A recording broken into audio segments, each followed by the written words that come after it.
Muy buenas noches, señoras, caballeros, bienvenidos al Gato al Agua. Hoy ha comparecido Óscar Puente en el Congreso.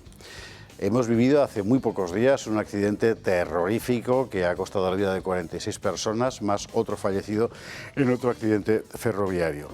Lo que ha dicho Óscar Puente básicamente es que la culpa es del PP, que esto cuesta mucho de arreglar y además encima está el cambio climático. Bueno, lo terrible es que los españoles se han acostumbrado a que desde el poder les escupan y que no pase nada. El gobierno de Sánchez ha protagonizado la peor gestión de la pandemia de toda la OCDE en 2020. Después, el gobierno de Sánchez es responsable directo de las obras que no se hicieron y que, precisamente por su falta, provocaron la ola de muerte de la riada de Valencia en el 29 de octubre del 24. El gobierno de Sánchez es responsable directo del único apagón total que ha sufrido un país de la Europa desarrollada desde no sabemos cuándo. Y el gobierno de Sánchez, por su falta de gestión, de atención, y sabe Dios si por alguna otra cosa más, es responsable también, aunque solo sea a título técnico de momento, del desastre ferroviario, pero aquí no pasa nada. No pasa nada, ¿sabe usted por qué? Pues no pasa nada fundamentalmente porque este gobierno ha conseguido mandar en España sobre la base de un montón de apoyos que, a sabiendas de que están en una tarea absolutamente inmoral, porque no tiene otro nombre, le van a respaldar. Se apoya fundamentalmente en separatistas, para los cuales, como usted comprenderá, que España vaya bien es lo de menos, al revés, si va mal, mucho mejor para ellos, y además con una corte mediática abundantemente subvencionada desde hace muchos años, tan subvencionada como para callar sobre cosas que en cualquier otro momento, en cualquier otro país, también en este, habrían tenido consecuencias políticas evidentes. Esto es un síntoma terrorífico, es el síntoma de una sociedad profundamente corrompida, de un sistema profundamente corrompido. Corrompido, por supuesto, en el gobierno, corrompido, por supuesto, en los apoyos parlamentarios, exiguos desde el punto de vista de la representación nacional, pero decisivos a efectos políticos, los apoyos, digo, de este gobierno, y corrompido también en el panorama mediático, y sencillamente no hay más que echar un vistazo a lo que tenemos por ahí. El otro día decíamos que, tal y como está el paisaje, había que reiniciar España. Tropo que, mire usted por dónde nos ha copiado Isabel Díaz Ayuso, lo cual nos encanta. Al fin y al cabo aquí estamos para predicar sana doctrina, o sea que fenomenal que nos lo copie. Pero hay que ir haciéndose a la idea.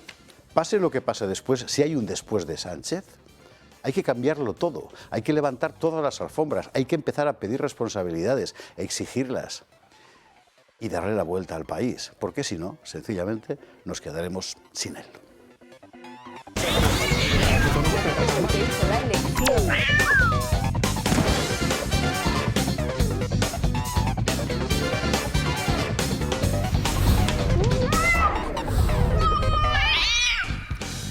21:48, 20:48 en Canarias, en un día lleno de cosas y además cosas trascendentales casi todas ellas, ¿eh? Así que péguese bien al asiento porque empezamos. Vamos a empezar con la cuestión migratoria, claro, porque la regularización, por así llamarla, de Pedro Sánchez ha empezado a sembrar el caos en todas partes. Lo mismo en el consulado de Argelia en Alicante, que había que verlo, o sea, la policía cargando para contener aquellas muchedumbres, que en Ceuta, donde se han ido acumulando centenares y centenares, ya serán miles, de chavales que quieren pasar. Claro, les han abierto la puerta. Es lo que ellos han interpretado. En la Unión Europea están con la mosca detrás de la oreja. ¿Por qué? Pues porque esta gente quiere ir allí. Aquí se quieren quedar solo unos pocos. De momento, el grupo de Meloni, conservadores y reformistas, ya ha empezado a pedir explicaciones. Claro, es una auténtica irresponsabilidad, pero él sabe perfectamente lo que hace. Luego está lo de Óscar Puente, que no podemos dejar de contarlo. Vamos a ver, la Unión Europea dio 111 millones, quiero recordar, para arreglar las vías de ese tramo. ¿Dónde están? ¿En qué se han gastado?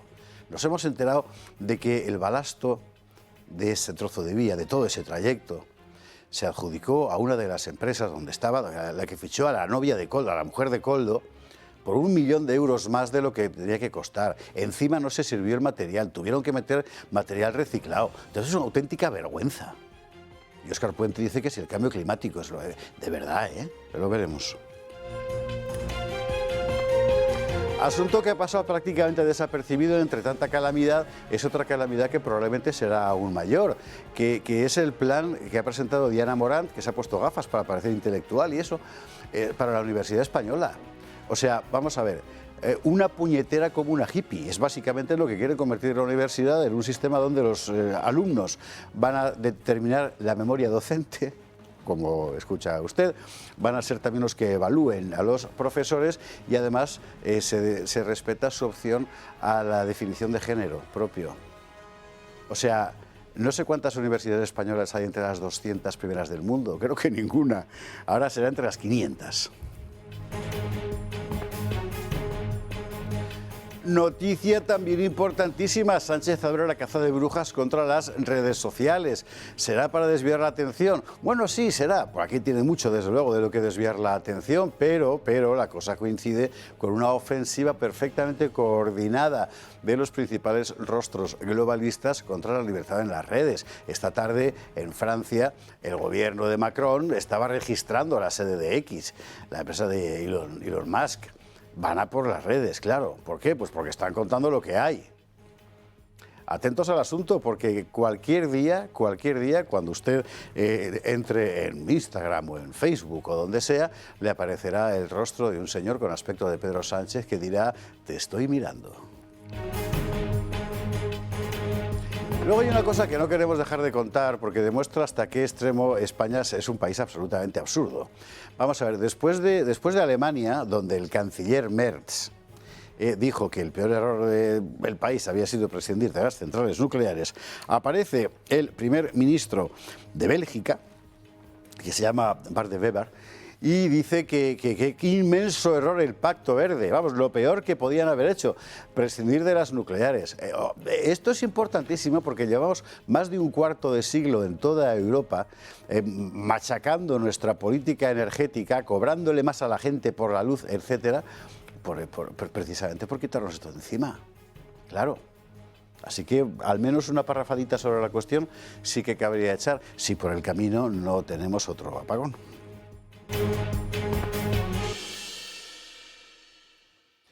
Bueno, veremos hoy todas estas cosas en compañía de nuestros solo dos contertulios de hoy. ¿Por qué solo dos? Porque es que con más gente aquí, con ellos dos no se cabía. Don Julio Ariza, muy buenas noches, ¿qué tal? Aquí estoy porque he venido. Sí, señor. Muy interesante la actualidad, la verdad, es que no te da tiempo para pensar. Eso es lo peor. Y te conviertes en un tertuliano. Y porque claro, con 8 temas, y dice, a ver, vamos a hablar en serio de alguno de los temas, sabiendo algo de fondo, de verdad, pues es muy difícil, es muy difícil. Puedes opinar a vuela pluma de lo que aparece, ¿no? Del fenómeno. Exactamente. Pero muy difícilmente te da tiempo a una reflexión profunda para ver lo que está por debajo de las cosas que están apareciendo, ¿no? En España sigue habiendo un gobierno de gente corrupta, en el que están en la cárcel los personajes más importantes y más cercanos al presidente del gobierno, en el que están imputados sus propios familiares también más cercanos, su mujer y su hermano, y todo lo que está ocurriendo desde hace prácticamente 30 días y desde que ha ocurrido el lamentable incidente, atentado, accidente del tren del AVE de Ademuz, pues parece que toda la atención de la opinión pública se ha desviado y bueno, no recordamos en qué país seguimos viviendo, un país en el que Pedro Sánchez es un hombre que está en el poder gracias a los que han apoyado y siguen apoyando la forma que tuvo ETA de actuar en España contra los españoles, y sigue en manos de un señor que es prófugo de la justicia, que vive en Waterloo y que es quien decide en última instancia qué decretos de Sánchez, puesto que no puede hacer otra cosa, pueden ser validados o no pueden ser validados, de tal manera que si el 50% de las leyes en España son transposiciones de directivas europeas, es decir, son inevitables, y el otro dependemos de Bildu y de Junts, pues sabemos en qué país estamos viviendo, y las consecuencias de vivir en un país así las sufren fundamentalmente los españoles más sencillos, los españoles que tienen menos posibilidades de defensa de sus propios intereses. Los que tienen, los grandes, siguen pudiendo defender sus intereses porque cuentan con ejércitos de abogados, ejércitos de asesores, ejércitos de todo tipo, y los demás pues a jorobarse. O de guerrilleros. ¿Eh? O de guerrilleros. O de si no tenemos ejércitos de todo tipo. O de guerrilleros. ¿Qué es lo que hacemos aquí? Al fin y al cabo. Bueno, esto es la guerra, querido Sí, amigo. señor. Deberíamos venir con casco a estos programas. Pues no des ideas, no des ideas. Julio, bienvenido, buenas noches. Don Iván Vélez, ¿cómo estás? Muy buenas noches. Pues yo no estoy aquí porque he venido, sino porque he llegado. Digo porque he tenido que venir en AVE. Me ha costado ¿Ah, sí? ¿De dónde? De Zaragoza, y me ha costado pues ¿Cuánto tiempo? La vuelta 2 horas y media. 2 horas y media Zaragoza aquí. Tremendo, el doble prácticamente de lo habitual, ¿no? O sea que estoy porque he llegado. Presentados estos problemas sobre la mesa, 2 comentarios que yo creo que son pertinentes, ¿no? ¿Por qué Sánchez se mantiene, ¿no? Bueno, aparte de muchas condiciones morales o inmorales que se le puedan achacar al personaje, él cumple con la anti-España que tú has llamado, o los golpistas o los secesionistas, como se quiera, cumple con ellos, y a ellos cuanto peor mejor, como es lógico. Cumple con los medios y los medios con él, porque los tratan muy bien, a esos medios que son afines, aunque se están abriendo alternativas, pero no son tan poderosas todavía, creo yo. Y luego cumple con la Europa que todavía manda, es decir, él es un obediente chico en Bruselas. Entonces, yo creo que esas son las 3 patas del banco de Sánchez. Y luego, una cosa que casi son de perogrullo estas cosas que voy a decir, ¿no? La situación es muy mala de España, ¿no? Pues, problemas estructurales, incluso de infraestructuras, como estamos viendo con la red de trenes, la red ferroviaria, pero también la red de carreteras. Estamos ya con síntomas de un país empobrecido. Pues lo que tiene que hacer tú has dicho si se va Sánchez, has apuntado a la posibilidad de que no se vaya. Bueno, si se le echa, los que entren tienen que venir con los deberes hechos, ¿eh? Y empezar a trabajar el primer día. Lo digo, ¿por qué lo digo? Porque a mí ya sabéis que siempre me ha interesado mucho el asunto esto de la lengua, porque me parece que es esencial, ¿eh? La discriminación lingüística que se padece en España es algo inaudito, ¿no? Las leyes educativas también, que ahora saldrán con el tema de la universidad. Lo que no puede hacerse es lo que hizo el PP en su momento, es llegar y bueno, ya cambiaremos, hay que gestionar. No, tú puedes gestionar, pero puedes ir abriendo cortafuegos con respecto a una serie de instituciones y estructuras que han fraguado al calor del PP del PSOE y de sus apoyos, que ya sabemos cuáles son. ¿Qué pasa? Que es que siempre los apoyos del PP han sido muy parecidos a los del PSOE. Y ahí está el quid de la cuestión. Quiero decir que el primer día que se desalojara a Sánchez hay que empezar con un programa de reformas profundas. Por eso digo yo lo de reiniciar. Y esto es un asunto que plantea Iván particularmente importante, porque vamos a ver, en Baleares se no hace nada.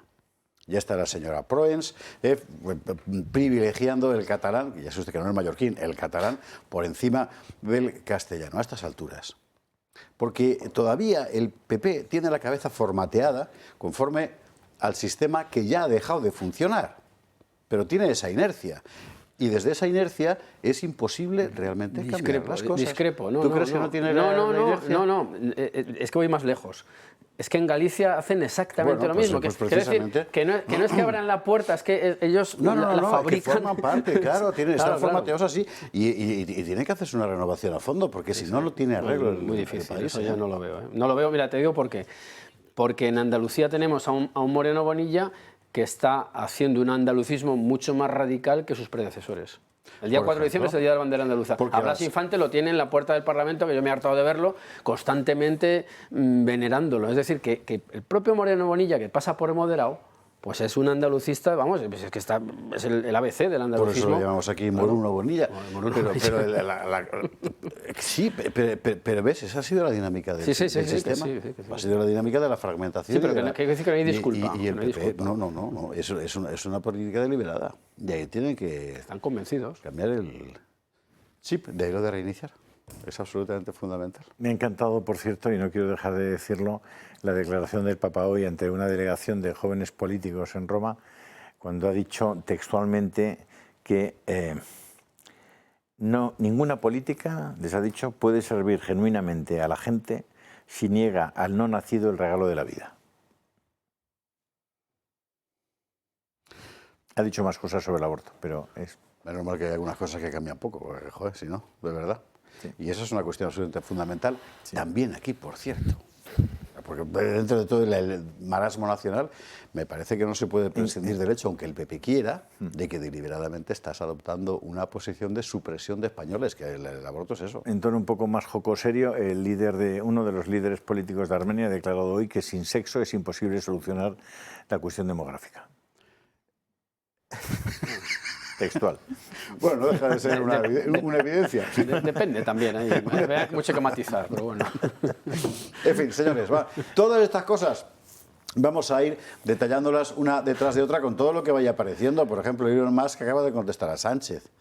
Le ha llamado mierda y traidor, entre otras ¿Perdón? cosas. Sí, mierda y traidor. Wow, oiga, ¿cuál ha sido la canción del verano en España este verano? Todavía ha sido moderado, Elon Musk. O sea que, en fin... Nos vamos a la publi. Dentro de un instante creo yo que entrará Paco Regajeles para contarnos lo último de Comunidad Solar, esas comunidades energéticas de proximidad. Mire que lo hemos contado veces. O sea, lo que es absurdo es pretender que las energías renovables sirvan para sostener toda la demanda energética de un país. Pero en materia de consumo personal o comunitario son una alternativa fantástica y además puede ser barata. Aquí estamos haciéndolo al revés. Comunidad Solar está haciéndolo cabalmente. Y enseguida nos lo contará Publi y lo vemos a la vuelta.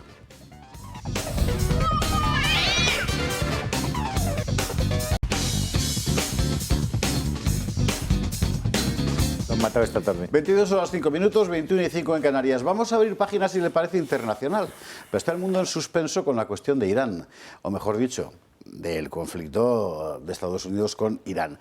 Para este viernes hay prevista reunión de Witkoff, el norteamericano, con los ayatolás en Estambul. Es importante, porque recuerde usted que hace solo unos pocos días, si estaba usted siguiendo el Telegram de Julio, por ejemplo, iba calentándose el aparato poco a poco, porque aquello iba a estallar. Ahora, ¿cómo estamos? Está estallando, O sea, ahí lo vamos a ver enseguida. Los aviones norteamericanos han derribado un dron iraní que se acercaba sobre un portaaviones, me parece que era. Está estallando, pero está contenido. Yago Soler nos lo cuenta y comentamos. En las últimas horas, Estados Unidos afirma haber derribado un dron iraní que se aproximaba al portaaviones que la Marina tiene en la zona, el Abraham Lincoln. Es el último roce en una escalada de tensión que amenaza con desbordarse en una región golpeada por la guerra. Washington y Teherán se reunirán, según The New York Times y Axios, este próximo viernes en Estambul. Allí participarán delegaciones de Turquía, Egipto y Qatar. De celebrarse, sería el primer encuentro entre ambos países tras las amenazas de Trump después de la brutal represión del gobierno iraní sobre la población, donde se habla de 6.000 a 20.000 muertos. Estados Unidos pide a Irán que elimine cualquier plan de armamento nuclear, que deje de usar misiles de largo alcance y que no vuelva a apoyar a sus proxies regionales. El régimen de los ayatolá podría ceder en abandonar su programa nuclear, pero pone líneas rojas en el apoyo a sus milicias como Hezbollah y en dejar los proyectiles que utiliza para mantener a raya a Israel. Tel Aviv exige a Estados Unidos que acabe con cualquier amenaza iraní. En Washington, los republicanos se dividen entre los que abogan por el diálogo y los que quieren acabar con el régimen islamista. Y en Teherán afirma que están a tiempo para dialogar, pero que no descartan una guerra como la que dio al traste con buena parte de su poder nuclear civil. Pero los analistas advierten, Irán no es Venezuela, tiene uno de los mayores ejércitos de la región, casi 100 millones de habitantes, y su extensión es bastante más grande que la del país caribeño. Únicamente el tiempo dirá si la diplomacia dura de Trump se pone por encima de una guerra abierta entre enemigos históricos. Y ahí está la cosa. Ahora, vamos a ver, hay una fortísima resistencia dentro del Partido Republicano a las negociaciones. Y es muy difícil saber si es una resistencia, digamos, orquestada, es decir, tú di que te opones porque así a mí también me legitimas para negociar, o es que de verdad quieren guerra. Que no lo sé, yo no sé cómo lo veis vosotros. En todo caso, lo que es evidente es que Trump no es el tipo de presidente norteamericano que de entrada bombardea. Y eso es algo inédito. Eso parece, ¿no? ¿Verdad? Lo que pasa es que hay varias cuestiones en el asunto de Irán. Primero, no se puede deslindar del resto de países del Golfo y de toda la estabilidad de esa región, empezando por Israel, obviamente, pero también por los Emiratos, por Arabia Saudí y por el resto de países. Irán no es una cuestión aislada, tampoco deja de ser relevante su capacidad de producción petrolera y el control que puede tener del flujo de petróleo hacia otros países. Pero es que además parece que 468 kilogramos de uranio enriquecido al 65%, que es un poco el límite donde sí ya se puede actuar en términos de construir armas nucleares, ¿no? Ellos lo que dicen es, déjenme usted hacer enriquecimiento de uranio hasta un porcentaje que no sé exactamente, pero es mucho más bajo que el 60% para usos civiles. Retíreme usted las sanciones económicas, fundamentalmente, y a partir de ahí podemos empezar a hablar, pero no me mate usted antes de tiempo desde el punto de vista económico, que me está usted destrozando a la propia población civil, ¿no? El tema de Irán es un tema complejísimo y, desde luego, lo que tampoco conocemos es cuáles son los intereses que hay detrás de lo que está pasando allí. Tú lo mencionabas ahora. Yo el otro día me asomaba al último contrato que ha hecho, por ejemplo, Francia con Ucrania, ¿no? Macron está empeñado... ¿El de los aviones? Sí, yo lo publiqué en Telegram. Macron está empeñado en que la guerra de Ucrania tiene que seguir. Hay ya 600, 700.000 personas que han muerto en marco de esa guerra, pero a Macron parece que eso no le tiembla el pulso. Rafale y la compañía Dassault, que es una de las principales históricas, sí, señor. Históricas, y además que tiene varias filiales muy importantes en el mundo del armamento, ha vendido a Ucrania, no, eso de ayudar a Ucrania y tal, no, le ha vendido 100 aviones de cuarta generación, aviones de combate de cuarta generación, los Rafale, que cuesta cada uno 250 millones de euros o de dólares, como queráis. 250 millones de dólares por 100 aviones es un pedido de 25.000 millones de dólares, y si tienes en cuenta que además cada año el mantenimiento de cada uno de esos aviones son 75 millones de dólares, es decir, un 30% del coste inicial del avión, pues mira, lo que le ha vendido Francia a Ucrania de un solo contrato es un poquito más que todo el presupuesto de defensa español, es decir, por encima de los 30.000 millones de euros. Así que, claro, Francia tiene muchísimo interés en que la guerra de Ucrania continúe. El problema es que todos esos intereses están siempre por debajo del radar. Entonces no somos capaces, están en fuentes abiertas, es decir, tú puedes acceder al contrato que ha hecho Dassault con los ucranianos, pero claro, nadie lo liga, es decir, aquí no hay una información que esté... Claro, porque el hilo narrativo es el de la propaganda. En el caso de la guerra de Ucrania ha sido una evidencia, por ejemplo, todo el mundo sabe, o podría saber, porque está publicado, que quien se va a encargar de la reconstrucción es BlackRock y que por tanto los intereses de BlackRock en la destrucción son muy importantes, ¿no? Claro. Pero tienes que meterlo dentro del hilo narrativo de propaganda, que es enorme. En el caso de Irán, además, todo es mucho más opaco, porque como realmente nadie sabe qué está pasando allí dentro. Evidentemente, pero vamos, que probablemente si empezamos a pensar en términos de dinero no nos equivocaremos. Claro. Y luego hay que sacar, Iván, de la ecuación, que es complicadísimo, quitar toda la hojarasca de propaganda anti-Trump de la prensa occidental, que hace que no se entienda nada, claro. Sí, hace que no se entienda nada, hace que todo sea una caricatura. Es cierto que él es una persona histriónica, pero luego las medidas que toma pues, son meditadas, ¿no? Que no creo que sean arrebatos como lo suele presentar la propaganda, ¿no? Es cierto lo que dice Ariza en cuanto a Francia, lo cual se presta a un comentario muy sencillo, ¿no? Por un lado, decir otra obviedad, ya llevo unas cuantas, ¿no? Y alguna más que diré porque no pretendo ser original, ¿no? La guerra es una industria también. O sea, evidentemente. Todos estos cantos a la paz y tal, bueno, la paz es el orden que viene después de la guerra y suele ser un periodo de entreguerras. Así es la vida, vamos. Y entonces, estos números que acabamos de conocer, que yo no los había escuchado nunca, demuestran también otra de las grandes falacias. Esta idea de la Europa sublime con unos intereses comunes, ¿no? Francia siempre ha tenido y sigue teniendo, yo siempre pongo el caso, hablando del dinero, del franco CFA, ese control que tiene de la economía subsahariana, y luego pues lo que está haciendo en Ucrania es colocar su industria. Y entonces, y si lo coloca Francia está bien, pero si lo coloca Estados Unidos está mal, bueno, es que eso es una doble vara de medir realmente ridícula. En cuanto a Irán, yo creo que tiene al menos dos lecturas también muy evidentes. Una es que me parece que la derivada, ya que hablabas de derivadas de Israel, está siempre presente, porque son claro, aliados, y es evidente que neutralizada la amenaza palestina, pues aparece la de Irán. Y luego además que es una potencia nuclear y una potencia demográfica, porque muchas veces se nos olvida la potencia demográfica, eso es un factor esencial, absolutamente esencial, ¿no? Lo que pasa es que en España pues de eso no se puede hablar, ¿no? Y entonces pues eso unido a la opacidad hace más complicado todavía analizar lo que está pasando en Irán. Desde luego lo que está haciendo Trump es pues la política propia de un gobernante del imperio, así de sencillo. Simplificando muchísimo, ya lo digo para los expertos que pululan entre las redes y todo eso, Trump llega al poder como portavoz de una parte muy importante de la población norteamericana que está harta de guerras que no entienden.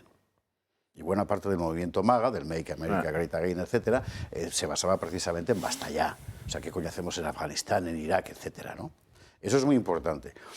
Al mismo tiempo, dentro de la estructura del poder en Estados Unidos, no diré Estado profundo, porque por no ponerme estupendo, los lobbies funcionan, claro. El lobby sionista, por supuesto, todo el mundo lo sabe. Claro. En fin, no es ningún misterio que quiere acabar con Irán porque Irán quiere acabar con Israel. Ese es un conflicto que no tiene otra solución. Y Trump, por así decir, está atrapado entre las dos cosas, ¿no? Por una parte, hay una enorme presión para que intervenga y acabe con ellos. Ahora que están, es verdad, parece que, en fin, exánimes, ¿no? Y al mismo tiempo, ¿qué vas a hacer? ¿Meter cuántos soldados? O sea, Irán no es Irak. Claro, es que es eso. Es que Irán no es Irak, mucho menos Siria. O sea, Irán es un país enorme, que además, a pesar de todo, funciona. O sea, es que es ¿qué meter? ¿Tienes que meter 200.000 soldados allí? Que ya le han hecho varias averías. Primero lo bombardearon y nos dejaron, mataron una parte muy importante de su cúpula militar. Les han congelado los activos en el extranjero. Claro, tú dices, les congelan los activos en el extranjero. Y dices, ¿qué será eso? ¿Que están más fríos? Tal. No. Que las cuentas que tiene el régimen iraní en todo el mundo, estamos hablando de 120.000 millones de dólares. 120.000 millones de dólares están congeladas. Es decir, no pueden disponer de ellos. ¿Pero cuántos son en Irán 120.000 millones de dólares? Pues una tercera parte de su PIB. Una tercera parte del PIB de Irán está congelado en dólares, tal. Y encima les han hecho otra avería, que es muy importante para ellos y que están reclamando. Y es que ya les han desconectado del sistema SWIFT internacional de pagos, con lo cual los han bloqueado en la práctica. Dice que esos son datos que la gente no maneja, pero claro, si a ti, que tienes 350.000 millones de Producto Interior Bruto, te congelan 120.000 millones en términos de tus cuentas corrientes, por decir, lo que te servía para los pagos, para las compras y tal, pues te han dejado, están en una situación muy, muy complicada. Un comentario así muy rápido, yo que no soy en absoluto experto en este asunto. Luego es muy interesante también dónde se pone el foco mediático, ya que hablábamos antes de los medios y de la propaganda, ¿no? Pues está claro que hay interés en poner la cámara en un sitio y no en otro. En Irán hemos sabido muy poquitas cosas, muy poquitas cosas. De Israel hemos sabido muchísimas cosas, muchas de ellas proveídas por Hamas, ya he dicho antes palestino, entendemos de lo que estamos hablando. Y luego todos los conflictos que hay en África, que son guerras de religión, en gran medida matanzas, genocidios, porque se mata por la condición de cristianos de muchos de los que son asesinados, ahí no hay foco ni protesta. No hay información alguna. Entonces, claro, entonces los que piden una elevación moral máxima en Trump, me parece estupendo, bueno, pero que se apliquen ellos mismos también su propia medicina, y eso se echan falta constantemente, con lo cual el sectarismo y la ideologización del análisis de los conflictos es moneda corriente. El sentido común, Iván, está excluido de la reflexión en este momento. Esta tarde veía las declaraciones de una monja joven que vive en Alepo, en Siria. Sí, cuando la guerra de Siria, yo me acuerdo que aquí la sacábamos mucho porque sacamos unos vídeos extraordinarios. Esta mujer explicaba y dice, no, yo no me lo acabo de explicar. Dice, Europa es un continente cristiano. Es decir, lo que está llegando allí solamente son los musulmanes y los más radicales. Pero es que cuando los pocos cristianos, dice ella, están yendo, son mis amigos, son mi gente y tal, que está yendo a Alemania, cuando llegan allí son perseguidos por las comunidades islamistas en Alemania. Es Y dice, es inexplicable, o sea, ¿cómo es posible que ustedes no quieran recibir en Europa a los decenas de miles de refugiados cristianos sirios que están no fatal, están peor en todas esas tierras, perseguidos hasta la muerte, crucificados en las carreteras, quemados vivos, etcétera, etcétera? Esos que de verdad huyen de la guerra y huyen de ser exterminados, esos no forman parte de los contingentes que podrían recibir en Europa asilo de verdad, y que además encontrarían a familias cristianas que, siendo aquella gente cristiana y compartiendo la cultura y los valores, podrían ser recibidos en España, en Alemania, en Italia, en Francia. Y sin embargo, ¿qué estamos recibiendo? Chavales de 23 años, la mayor parte islamistas, muchos sin procedencia y sin conocimiento de qué actividades de relevancia penal han podido practicar en el pasado, etcétera, etcétera. ¿Por qué todo eso es así cuando es evidente, que es obvio? Y decir que todo eso no hace falta explicarlo. ¿Por qué? ¿Por qué hay alguien que ha diseñado un plan en términos de que las cosas sean de esta manera y no de otra manera? Pues es lo que no sabemos. Lo vamos a ver de inmediato sí, cuando hablemos del tema de inmigración, porque efectivamente, pues claro que lo sabemos. Pues claro que lo sabemos. Antes, sobre la cuestión, vamos a ver, ¿usted cree que las declaraciones del primer ministro belga, que es muy importante? Es muy importante porque aquí todos hemos crecido con el nuclear es no gracias. ¿Se acuerda usted? Es verdad que había un solecito con una sonrisa en España. Ese solecito con una sonrisa tenía detrás la pistola de ETA cuando mató al ingeniero Ryan en Le Molis. Pero bueno, en fin, el asunto es que todos hemos renunciado a la energía nuclear. De una forma, bueno, todos no. Francia quiso desmantelarla. Hace un par de años estaba por ahí. Al final no pueden. El pionero en esto fue Alemania. Y el canciller Merz el otro día decía que qué error, qué inmenso error. A buenas horas, mangas verdes. Y ahora es el primer ministro belga, que se llama Bart de Wever, y que es de la, creo que se llama Nueva Alianza Flamenca, una cosa así. Ya sabe usted que Bélgica tiene esa singular composición. El que en una conversación con periodistas lo decía expresamente. O sea, el Pacto Verde nos ha tumbado. Y es que es verdad. Creo que le tenemos además a él, ¿verdad? Así de paso usted lo conoce, porque como es una persona que en España no conoce nadie, este señor que va usted a ver es el primer ministro de Bélgica. Tomamos decisiones dogmáticas contra la energía nuclear, lo que fue la estupidez del siglo. Estamos intentando salir de ahí, pero ahora estamos muy lejos de conseguirlo. Así que tomamos decisiones dogmáticas, pero lo peor es que todavía estamos tomando decisiones dogmáticas en Europa. La Unión Europea ha puesto antes el carro que los bueyes.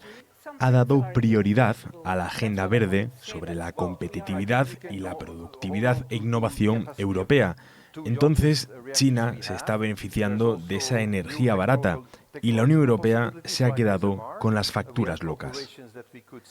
Europa se ha quedado expuesta y se ha puesto las cosas enormemente complicadas con una regulación ambiental que hace imposible la suficiencia energética y la búsqueda de recursos críticos. Pero es portentoso. Hace solo 6 meses tú decías esto y eras un fascista. Y en España todavía lo serías. No, yo hoy... O sea, escuchar esto a mí me produce irisipela. O sea, vamos a ver, es que lo que he dicho es un conjunto de obviedades que llevamos recalcando muchas personas. Ya, pero son obviedades para ti, claro, pues esa es la cuestión. Pero, bueno, es que son obviedades para todo el mundo, según parece. Son pecados. Según parece. Pero son pecados. Vamos a ver, el discurso del primer ministro belga hoy es incompatible con que Ursula von der Leyen siga un minuto más al frente de la Comisión Europea. Absolutamente. O sea, es incompatible. Es decir, una de las dos cosas son imposibles. O sea, o este señor dice, no, dimito porque yo no puedo seguir viviendo en Bélgica y sirviendo a la Comunidad Europea. No, bueno, pero mucho peor es lo de Merz, que encima es de la misma cuadra. Que esto al fin y al cabo puede decir que es de otro país. Es que tú y yo, Iván no porque es mucho más joven, pero tú y yo hemos vivido Nuclearrik-S. ¿Tú te acuerdas de Nuclearrik-S? En la factura de la luz hoy seguimos pagando en Le Moniz. Le Moniz, claro, la mayor parte de la gente ya no lo recordará, pero Le Moniz era una central nuclear que se iba a poner en marcha muy cerquita de Bilbao y que, bueno, mataron al ingeniero Ryan, ETA lo mató y tal, y en ese momento todos los abertzales de la zona, de los que eran, el objetivo era que no se construyera la central nuclear.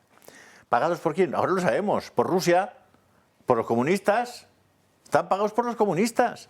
Y los intereses rusos, que eran fundamentalmente los intereses de tener a Europa dependiente de sus materias primas, como es lógico, y esa campaña, esto lo sabe ya todo el mundo en realidad, aunque no se pueda contar. Pues la Unión Soviética sufraga los eventos ecologistas, no porque pensaran en la ecología, ni más que en el mar de Aral, que es un desierto ya, sino porque lo que quería era efectivamente evitar la autonomía plena en materia energética. Pero es que al de los mismo tiempo europeos. Alemania canceló toda la apuesta nuclear. Absolutamente. Pero es que Alemania hoy está abriendo cada mes una central de carbón y China 2.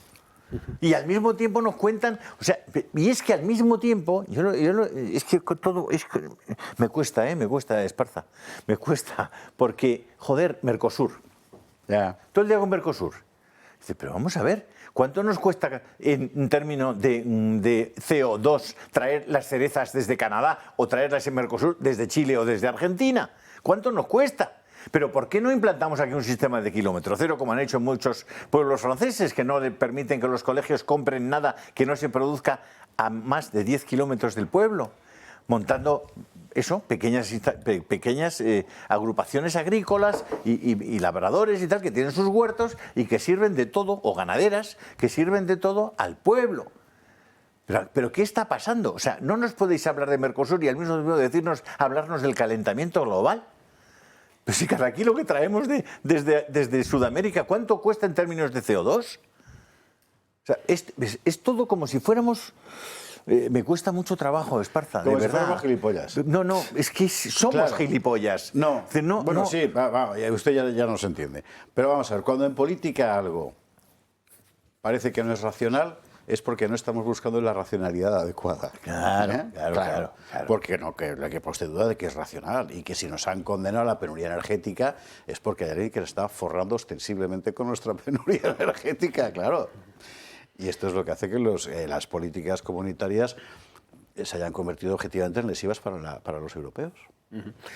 Sí, la verdad es que esto de Lemoniz le agradezco a Julio Loriza porque me ha hecho una publicidad involuntaria de un libro que voy a sacar dentro de... ¿Ah, sí? Porque dedico un capítulo a Lemoniz. No me lo puedo creer. Y lo de Ryan, y luego mataron también al siguiente Pero tú eras ingeniero. un niño cuando mataron a Bueno, Ryan, pero está macho. documentado. Adelanta Es que los libros nosotros, porque es Esparza y yo lo interesante. vivimos. No, Claro. pues, no, le dedico, porque yo, bueno, es un ensayo que he hecho sobre España en los últimos medio siglo, más o menos, y analizando los poderes de un Estado, todos, no solamente el legislativo, ejecutivo y judicial, sino también los poderes estructurativos, diplomático, militar, y desde luego el término soberanía, la expresión soberanía energética ya arranca, lo estuve más o menos investigando, coincidente con la crisis del petróleo de principios de los 70, el 73, Sí, ¿no? 73. Y es asombroso porque las interpretaciones que hizo el mundo de Tarra de Lemoniz y demás, que se cargan el proyecto, que lo pagamos efectivamente en la factura todos los españoles, como hemos pagado todo lo que ocurre allí con el cupo y esas cosas. Claro. Y uno de los argumentos era que era un plan malvado de España para poder exterminar a los vascos. O sea, estos delirios se movían. Y bueno, y luego el movimiento, no soy tan joven, el movimiento antinuclear, el nuclear no gracias y tal, bueno, eso lo hemos visto yo todos con esa carita del sol y tal, ¿no? Sí, sí. Eso por darle un antecedente histórico al asunto. Y luego, por llevárnoslo al presente. Yo me acuerdo perfectamente porque hice una visita en el año 19 a Andorra, Teruel, a la térmica que se cargaron, que además no la dejaron ni siquiera como arqueología industrial, o sea, había que hundirla. Bueno, pues a los 2 meses o 3, creo recordar, Alemania empezó a abrir otras centrales alimentadas con carbón. Es decir, que aquí lo ecológico pues, tiene un componente técnico, el justo en muchos casos, es más ideológico que otra cosa, ¿no? Entonces España pues, ha decidido apostarlo todo a una carta y vimos una de las consecuencias con el apagón del año pasado. Y el otro día creo recordar que hubo un parón de la industria porque no abastecían a toda. Claro, eso es paralizar un país. Varios. Si además has parado los trenes, claro, estamos en es suicida todo. Ya. Entonces, quiero decir que abordar una sociedad política hay que hacerla con mayor amplitud. No todo está en los hemiciclos, está también en la tierra, ¿no? Tanto en las comunicaciones, en las fuentes energéticas y en la soberanía alimenticia, que también es otro rótulo que empezó a circular y que tiene todo el sentido. Y lo vimos en pandemia. Y sanitaria. Y sanitaria. Porque no éramos capaces ni de fabricar mascarillas. Por eso. Entonces, claro, aquí hay que hacer, pues yo decía al principio que hay que ir con un plan muy elaborado desde el minuto uno si hay una alternativa a este gobierno. Lo del reseteo que decía José Javier. Reiniciar España, que es que de verdad... Hombre, pero no es fácil. Si lo dices en inglés, no es fácil, que queda peor. No es fácil, es que tienes un montón de jubilados que dicen, no, a mí no me resete, a mí súbame la pensión. Vas a tener y funcionarios que te dicen, no.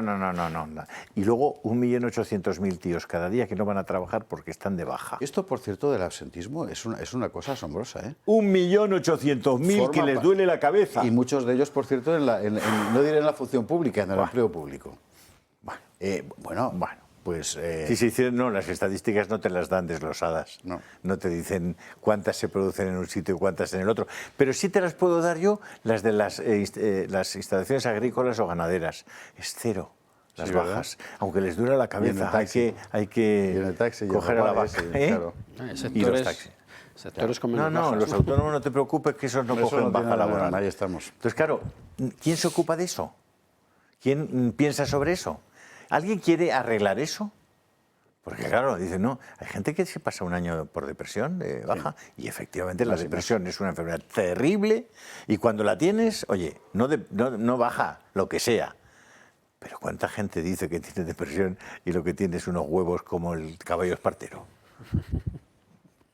O sea, no, pregunto, por saber. Depresión. Depresión.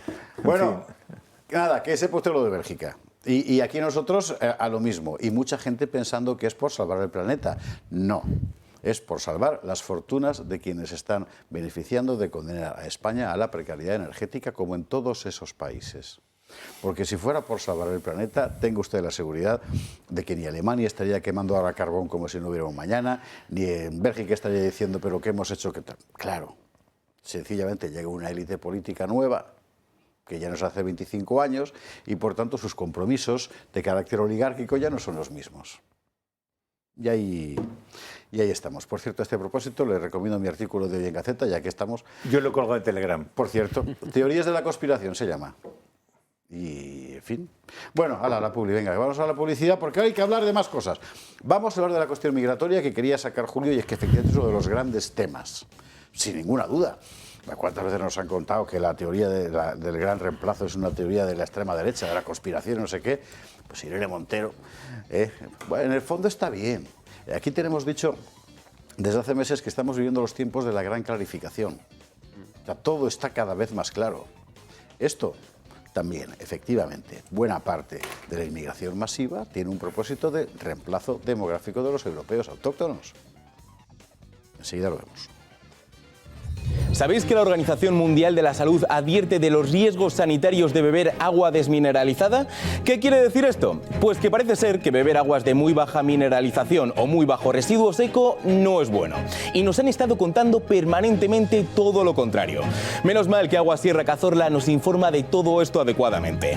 Un ejemplo, tomando 2 litros de Agua Sierra Cazorla aportas a tu organismo en torno al 30% de las necesidades de magnesio. Creo que sabes de sobra las bondades de este mineral. Agua Sierra Cazorla tiene 41 miligramos por litro de magnesio, 401 miligramos por litro de bicarbonatos. El bicarbonato tiene un gran valor digestivo, además de ser un gran alcalinizante. De ahí que Agua Sierra Cazorla tenga un pH de 8,1 y solamente 1,3 miligramos de sodio por litro. Creo que no existe otra igual. ¿Sabes que elaboran con la base de esta misma agua refrescos de naranja y limón sin azúcar y sin gas? Sin duda, los más saludables para la familia. Y también la bebida isotónica Evo 2 con muy poco azúcar, la idónea para los deportistas profesionales. Ya sabes qué agua debes beber. Agua Sierra Cazorla. No lo dudes.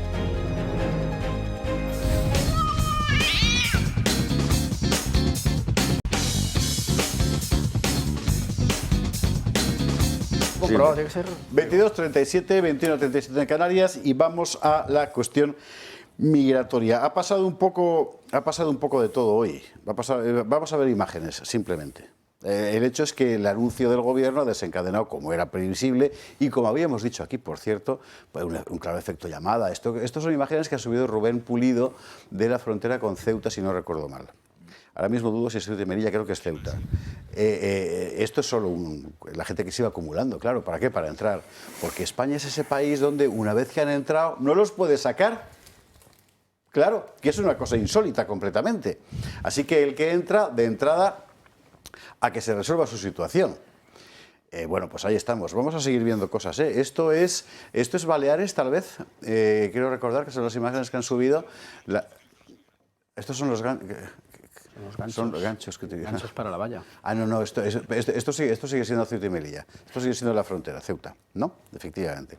Son los ganchos que utilizan para trepar. Decía lo de Baleares porque otras imágenes que hemos recibido es la llegada también, igual, ¿verdad?, de fundamentalmente argelinos a Baleares. Además, en el caso específico de Baleares sabemos positivamente, porque lo ha contado la policía, que en su inmensa mayoría son delincuentes.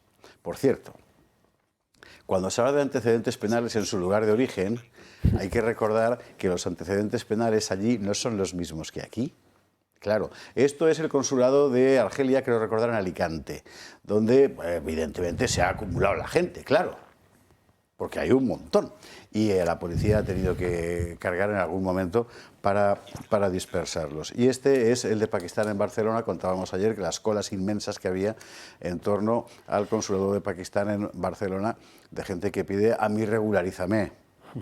Esto es lo que decía Monseñor Argüello de la caridad y eso, ¿no? En fin, bueno. Lógicamente esto ha creado una notable inquietud, no solo en España, donde, por cierto, estas imágenes no las está mostrando casi nadie, como en Europa también, claro, porque van a ir para allá. Aquí hemos abierto la puerta para que se cuele un montón de gente, pero se supone que la frontera de Europa somos nosotros, ¿sabe usted? O sea, tienen libertad de circulación, claro. Y precisamente en Bruselas estaba hoy Santiago Abascal, que ha dicho algo al respecto. Estamos denunciando, aún más preocupados, una situación que consideramos agónica para España y para Europa, que tiene que ver con la promoción no ya de la inmigración ilegal, sino directamente de una invasión migratoria, y no se puede llamar de otra manera, con las regularizaciones masivas que pretende este gobierno y cuyos portavoces oficiosos o aquellos que les apoyan están directamente hablando de la sustitución poblacional, de la alteración del censo electoral y de conceder el derecho a voto a las personas inmigrantes y llegar a procesos de nacionalización inmediata. Esto se está produciendo en un contexto de colapso de las instituciones en España, en un contexto de colapso en lo que tiene que ver con el acceso a la vivienda, en la seguridad en las calles, y creemos que hay que denunciarlo con total severidad, porque además afecta no solo a los españoles, sino también afecta a los europeos, porque supone la rendición de la frontera sur. Lo que Sánchez está haciendo en España en estos momentos, con la única intención de tapar el debate sobre la corrupción que le rodea y sobre los muertos que se han producido en los accidentes ferroviarios, afecta no solo a los españoles, sino que afecta también al resto de países europeos en la medida en que estamos produciendo un brutal efecto llamada a la inmigración masiva o a la invasión migratoria. Nosotros hemos debatido sobre estos asuntos con nuestros aliados internacionales en Europa y en Hispanoamérica. Podremos hacerlo también esta tarde. Esto de que haya sido con objeto de tapar lo de la corrupción, los accidentes y tal, es opinable. Otros piensan que forma parte del plan desde el principio. No son incompatibles las dos cosas, ¿eh? Pero se saca ahora porque conviene, pero bueno, en fin. Esto de los aliados es importante. Aquí Abascal no está solo hablando de Patriot, su grupo en el Parlamento Europeo, que por cierto le ha tributado una ovación cuando ha entrado allí, sino de todos los que van a aliarse. También Meloni, claro. Y el grupo de los conservadores y reformistas, lo contaba de Objective esta tarde, que están alarmadísimos.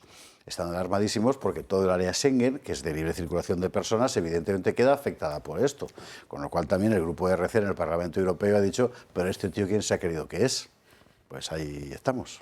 Bueno, yo creo que Irene Montero... Bueno, yo por cierto voy a hacer como tú, Esparza. Yo recomiendo mi artículo del lunes, Marrona, que es un término extraído del florido verbo de doña Irene, a la que llamé eurovocinglera, porque es que, ojo, qué gritos pega. Y ella ya lo explicitó. O sea, si Sánchez lo intenta enmascarar de algún modo con cierta barniz buenista y demás, Irene Montero dijo directamente de lo que se trataba. Claro. Y anunció el siguiente paso, que es la nacionalización y el derecho de voto para sustituir a los votantes que no les dan su voto a los españoles actuales, digamos. Que España tiene un problema demográfico, lo hemos hablado aquí, y yo creo que sale todos los días. Y además tiene conexiones o relaciones con el problema del aborto, que evidentemente son españoles que no nacen, evidentemente. Tenemos un problema de envejecimiento poblacional, más claro, agua. Tenemos también gente que sale muy joven y está ahí la duda de cuántos vuelven. O sea, yo más o menos me voy ilustrando por la información que proporciona Alejandro Macarrón, para desvelar mis fuentes, porque hay que saber. Y la verdad es que es un tema muy delicado. Macarrón es la fuente. Y es muy fino y tal. Y la verdad que yo siempre digo, se lo dije el otro día que estuvimos en un acto en Ávila, y digo, madre mía, cada vez que me envías un WhatsApp me aterrorizo, porque suele ser apocalíptico porque es la realidad. Es la realidad. Las madres y los padres, los orígenes y tal.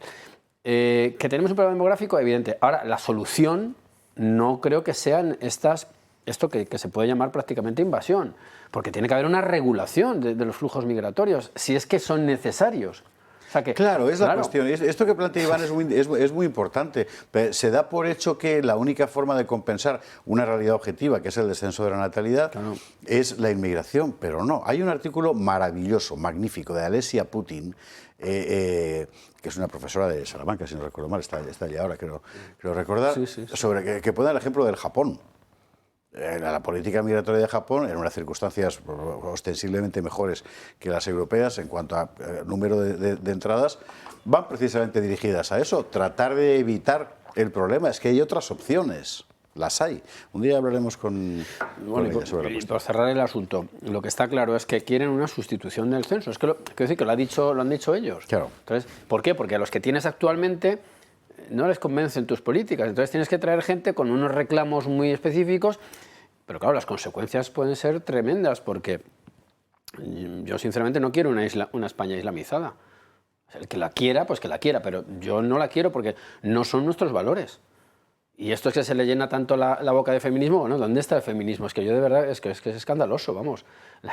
La defensa que hacen de esa religión, cultura, como queramos llamarlo. Pero bueno. Es que ya, además, estos progresitos, que tienen experiencia de cómo se hace, estos son comunistas y son gente, muy autoritaria, ¿no?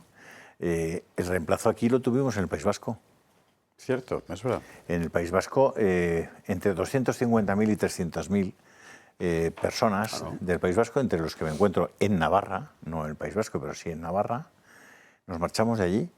Y nos marchamos porque la presión para vivir para todos aquellos que no opinaban igual que ellos era tremenda.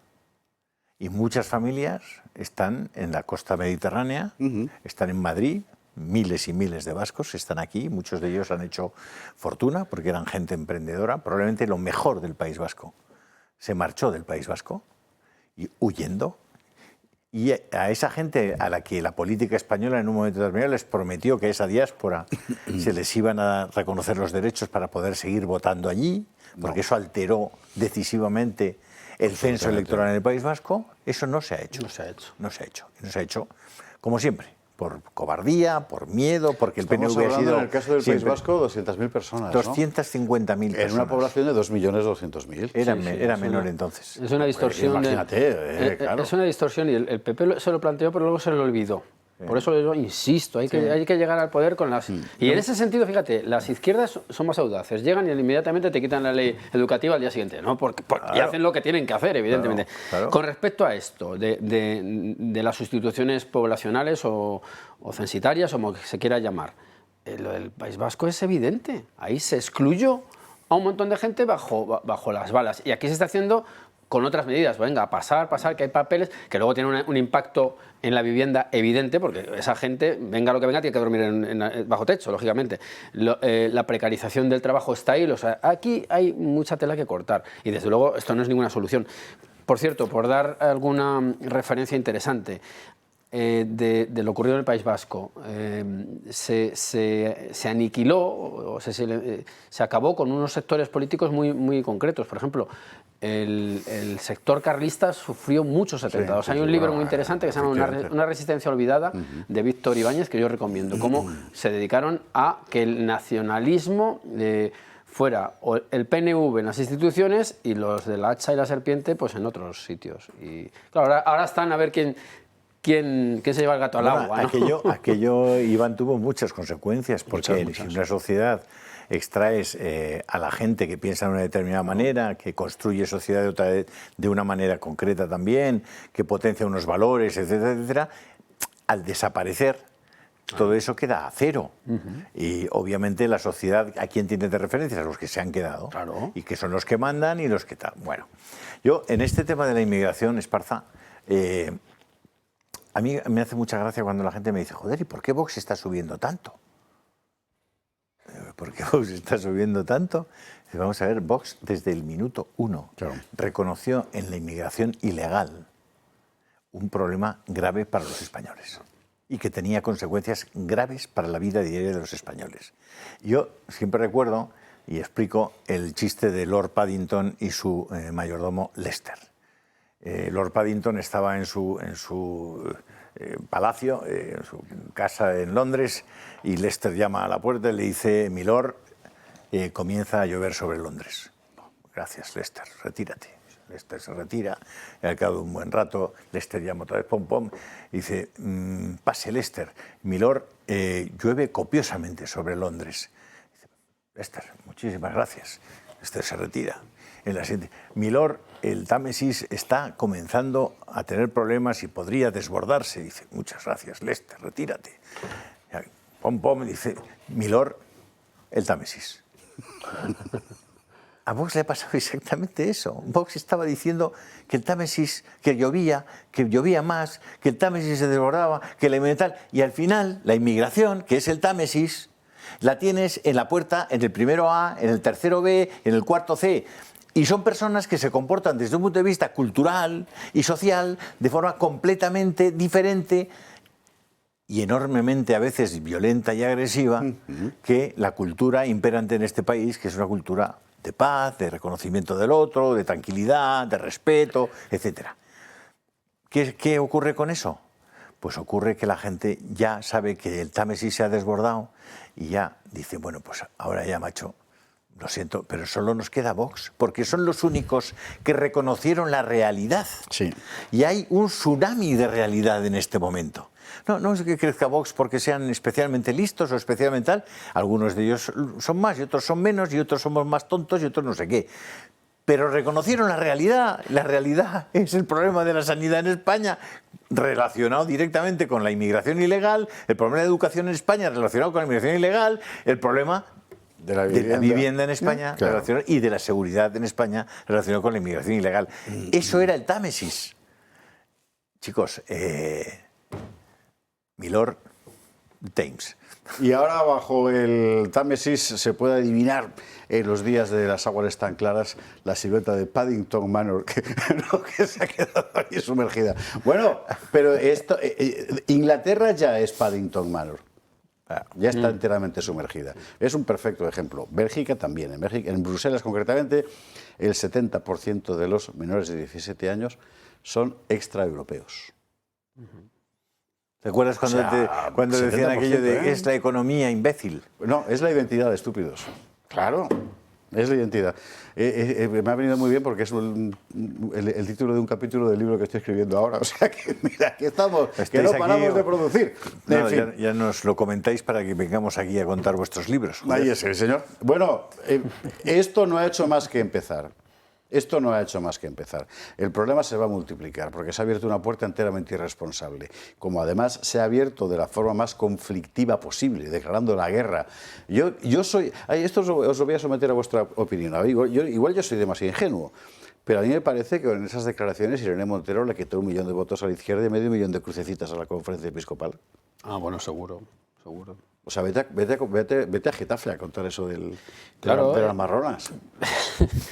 Es que, a ver, yo creo que últimamente he estado viendo los debates estos de Aragón La verdad es que la izquierda podemita y tal hablan de unos temas que es para núcleos pequeñísimos. O sea, la gente, yo otro día veía lo de Aragón y digo, pero esta mujer ¿para quién está hablando? ¿No? Porque dices, esto es incomprensible. La gente de a pie, el común que se suele decir, está en otras cosas. El común lo que quiere es pues ir por su barrio con su vivienda y pagar la hipoteca mal que bien y tomarse una caña, ir seguro y tener y la niña que salga con sus amigas, lo normal y corriente de toda la vida en España. Yo que no soy tan joven como decís vosotros, yo me acuerdo cuando vivía en el pueblo, nadie echaba la llave en ninguna casa, ¿no? Todo el mundo sabía dónde tenía la llave el vecino, debajo del tiesto de no sé dónde. Entonces, hemos pasado de esa situación a otra radicalmente diferente. Y es más, todos recordaremos España, los 40 millones de habitantes, eso lo hemos estado escuchando un montonazo de años. Estamos ya casi en los 50 millones. Y esa gente que ha venido, y con esto no quiero generalizar porque es muy injusto, pues requiere de unos servicios que no se han ampliado, por ejemplo, lo que estamos viendo con las carreteras, con las viviendas, la precarización, insisto, del trabajo, la falta de especialización. Entonces estamos pues metiéndonos en una situación muy, muy preocupante. Lo del País Vasco es un buen ejemplo. Es un buen ejemplo, sí, señor. Me parece que es un buen ejemplo porque además ahí sí que la demografía se desplomó por completo. Y lo de Cataluña, bueno, y lo de Cataluña también. 4.000 millones de déficit de las pensiones. Claro, sí, pero al margen del cupo. Claro, efectivamente. Y ahora a pagar. Y ahora, para seguir pagando, yo voy a hacer un pequeño augurio, va a haber un rebrote de la violencia. Ya está el grupo GKS sacando gente a la calle.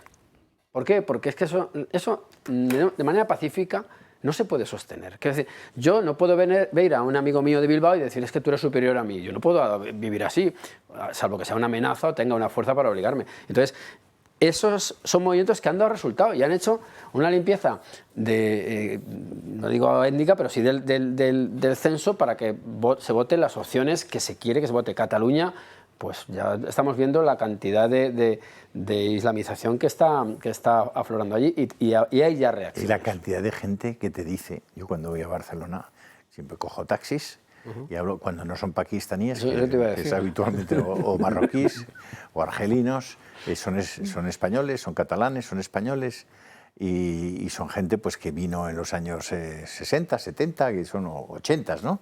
Que vinieron de cualquier parte de España y te dicen, no, estoy deseando jubilarme para irme de aquí. Sí, es verdad, pero eso es de Cataluña. La gente se quiere marchar. A mí me lo dijo... tranquilos, se quedarán los del turbante. A mí me lo dijo en Barcelona un taxista marroquí respecto a los pakistaníes, que habían convertido Barcelona en una ciudad invivible. El taxista era marroquí, pero el otro día había 15 años. Pero el otro día había un colapso en el consulado de pakistaníes. Claro, en sí, son las imágenes que hemos visto antes. Son esas, ¿verdad? Sí, es decir, claro, y es que es un efecto llamada tan evidente que tú oyes 500.000 de personas y ¿por qué no voy a ser yo uno de ellos? Quiero decir, Oye, Iván, yo me marché con 6 hijos de Barcelona porque no podía escolarizarlos en español.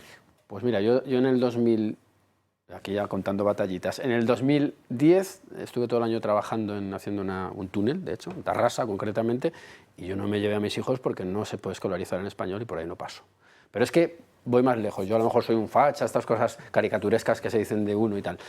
Ninguno de los ingenieros, porque las obras estas de gran envergadura requieren de ingenieros, muchos asturianos por cuestiones de tradición de minas, ¿no? Sí. Ninguno se llevó a sus hijos. Entonces, no puede ser que todos fueran fachas, es que eso es una auténtica aberración. Es interesante, decía el que inventó el término reemplazo. Claro, el que inventa el término gran reemplazo, gran sustitución, gran remplacement, ¿vale? Es Renaud Camus. Y él dice... ¿El de los coches? ¿Quién? No, ese es Renaud. No. Dice que la gran sustitución habría sido imposible si antes no hubiera habido una pequeña sustitución. Claro. Él se refiere a la cultura tradicional europea, etc. En el caso concreto de España, seguramente no habría gran sustitución sin esas pequeñas sustituciones locales, en sitios como el País Vasco o Cataluña, que efectivamente han deshilachado por completo. Bueno, pregúntales en Bilbao a ver si pueden pasear tranquilamente sus hijas por la Gran Vía Diego López de Haro a partir de las 9 de la noche o de las 8. Pregúntales. A ver qué opinan del comportamiento de muchos menas en Bilbao y qué está pasando con eso. Mañana contaremos, por cierto. La gente está hasta los bigotes. Bueno, van a seguir votando al PNV. ¿Se dice bigotes en vasco? Se dice bigotes en vasco. Sí, joder, se llama bigotes. Sí, hondo da. Mañana hablaremos con Pamplona por la barbaridad que ha pasado hoy de un niño de 4 años violado por Murmena. Es una auténtica locura. Pero un chavalín, ¿eh? Y habrá habido manifestaciones, supongo, en Pamplona, de los aguerridos abertzales. Me parece a mí que no. En fin. Bueno, tampoco ha habido manifestaciones por lo de los trenes, como usted sabe. Bueno, sí ha habido manifestaciones, porque esta mañana se manifestaban los maquinistas y otros trabajadores ferroviarios pidiendo la dimisión de Óscar Puente. Han muerto 2 maquinistas y un tripulante en estos accidentes de estos días atrás. Y la respuesta, ahí tienen ustedes las imágenes, y la respuesta ha sido, hombre, UGT existe, UGT existe para algo más que para cobrar. No me lo puedo creer. Qué cosas. Bueno, bien está. En fin, me imagino que si no los correrían a gorrazos, ¿no? Sí. Pues a ver si hacen algo más. Bueno, a ver si tienen un problema con los rodalíos. Sí, ¿no? Con los rodalíos. En fin. Sí. Bueno, Óscar Puente estaba hoy en las Cortes, en el Congreso. ¿Y qué ha dicho? No sé si se puede utilizar el término técnico de que es para matarle a alpargatazos. Pero si alguien va a pensar que estoy incitando a la violencia, ¿no? Es una figura familiar, ¿no? Pero de verdad, ¿eh? O sea, que yo no podría ser diputado. Bueno, vamos a ver lo que ha dicho Óscar Puente. Venga. Una red ferroviaria no es una tetera, no se arregla en 2 días. Es muy compleja. Y cuando se abandona durante años, cuando no se invierte, cuando no se mantiene, pues lo lógico es que eso se arrastre durante tiempo. Y sobre todo lo que sitúa muy claramente es el papel de unos y de otros y quién está en condiciones de exigir responsabilidades y quién no. En los gobiernos de José María Aznar y Mariano Rajoy, el balance de rodalíes en lo que a material rodante se refiere es 0. 0 patatero. Es una expresión que creo que empleó un día el señor Aznar. 0.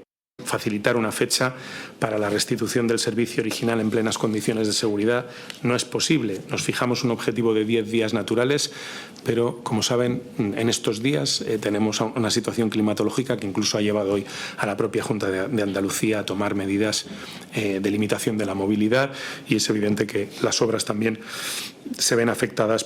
Mañana por la mañana, la primera reunión en la que yo voy a participar. Ha habido reuniones a menor nivel. Mañana por la mañana me reuniré con los sindicatos representados tanto en Renfe como en Adif con una única finalidad, que es buscar una solución que podamos compartir, puesto que todos tenemos una clara preocupación por el futuro de nuestro sistema ferroviario, por su presente, y vamos a intentar, si es posible, evitar la huelga. No sé si lo conseguiremos, pero le aseguro que por mí y por el Ministerio no va a quedar. Que la transparencia y el esclarecimiento de los hechos es respeto a las víctimas y a sus familiares y, por tanto, pueden contar conmigo para ello. A que usted tampoco podría ser diputado. Es que no puedo creerlo. O sea, vamos a ver, tú llegaste al gobierno y dijiste, oye, estamos mirando esto de las infraestructuras porque yo me ocupo de esto y soy responsable de esto y veo que nadie ha invertido nada en los últimos años. Vamos a ponernos en marcha y a partir de hoy que estoy yo, ya estoy elaborando un plan para recuperar esto que no se ha hecho durante... Si no has hecho nada, Puente. Si el anterior a ti lleváis 7 años en el gobierno. 7 años, claro. 7 años. Y no habéis hecho, como dice Posteguillo, nada. Nada. No habéis hecho nada. Pero, de verdad, o sea, ha tenido que venir una situación como la que tenemos la tremenda catástrofe de Ademuz para que os hayáis puesto a mirar qué pasa con las infraestructuras en España, con las infraestructuras ferroviarias. ¿Era necesario que murieran 46 personas y que estuvieran graves no sé cuántas decenas de personas para que os pusierais a mirar esto? O sea, ¿en qué país vivimos que los responsables políticos y los gestores de algo tan importante como unas vías por las que cada año pasan cientos de millones de personas que están poniendo su vida en tus manos, diciendo, oye, yo voy aquí y compro este billete porque voy seguro? Y no habéis hecho nada. Es decir, ¿en qué manos estamos? Y no te has ido a tu casa y sigues yendo a hablar. ¿Pero cómo es posible? ¿Cómo es posible? No han hecho nada, incluso peor. Porque, por ejemplo, ahora están haciendo muchas informaciones, me imagino que porque hay gente que tiene que cubrirse, no vaya a ser que le caiga encima. Lo de Adif, por ejemplo, con las vías, ¿no? O sea, con el balasto, concretamente, que son las piedras esas que hay debajo de los raíles. Lo que está sacando de Jack, esto solo es una parte, ¿eh? Hemos escogido este titular, entre otros, porque si no tampoco nos daría la noche. Pero bueno, o sea, la cosa es, tú le encargas a la empresa que acto seguido va a contratar, o casualidad, a la mujer de Koldo, le encargas el balasto. El balasto, además, te lo van a cobrar 1 millón de euros más caro del precio que costaría. Encima no lo sirven. Encima no lo sirven, con lo cual tienen que reutilizar balasto de otros lugares para colocarlo ahí. Bueno, y así, no diré que todo, pero casi todo por lo que estamos viendo. Pues aquí, hijo. Bueno, pues muy elocuente, ¿no?, de la situación que estamos atravesando, pues un abandono total de las infraestructuras que al fin y al cabo son por las que bueno, yo creo que es una... además en el caso del AVE... Es el sistema sanguíneo del país. Claro, eso te iba a decir, que yo creo que es algo absolutamente esencial y que en el caso del AVE era como una especie de joya de la corona y ahora se convierte... Yo me acuerdo en aquella época que llegabas 5 minutos tarde te indemnizaban y ahora llegar 5 minutos tarde casi aplaudes, ¿no? Tienes que pagar un plus. Pagas tú, oye, gracias y tal. Entonces, es un abandono, una decadencia tremenda y luego, pues eso, recordarle a Puente, que por cierto está es más suave en las formas últimamente, ¿os habéis dado cuenta? Se ha suavizado, claro, es menos tosco, ¿no? Por algo será. Que llevan 7 años. Efectivamente, es que son 7 años. Me hace mucha gracia, gracia en el sentido figurado, ¿no? Como cuando también algunos de sus socios de gobierno le piden al gobierno, coño, pero si tú estás dentro del gobierno... Quiero decir que es asombroso cómo conocen también a su parroquia, ¿eh? Porque esto hay que tener unas tragaderas enormes para pensar que el problema todo deriva de hace 7 años. O sea, en 7 años no te ha dado tiempo a hacer nada. Bueno, si pensaban que venía de Franco, pues... claro, sí, Reyes Católicos. Las tragaderas efectivamente son inmensas. Sí, puede ser. Yo las tragaderas de la tribu la entiendo, quiero decir, no es que la entienda, pero bueno, estamos acostumbrados a convivir con ella, ¿no?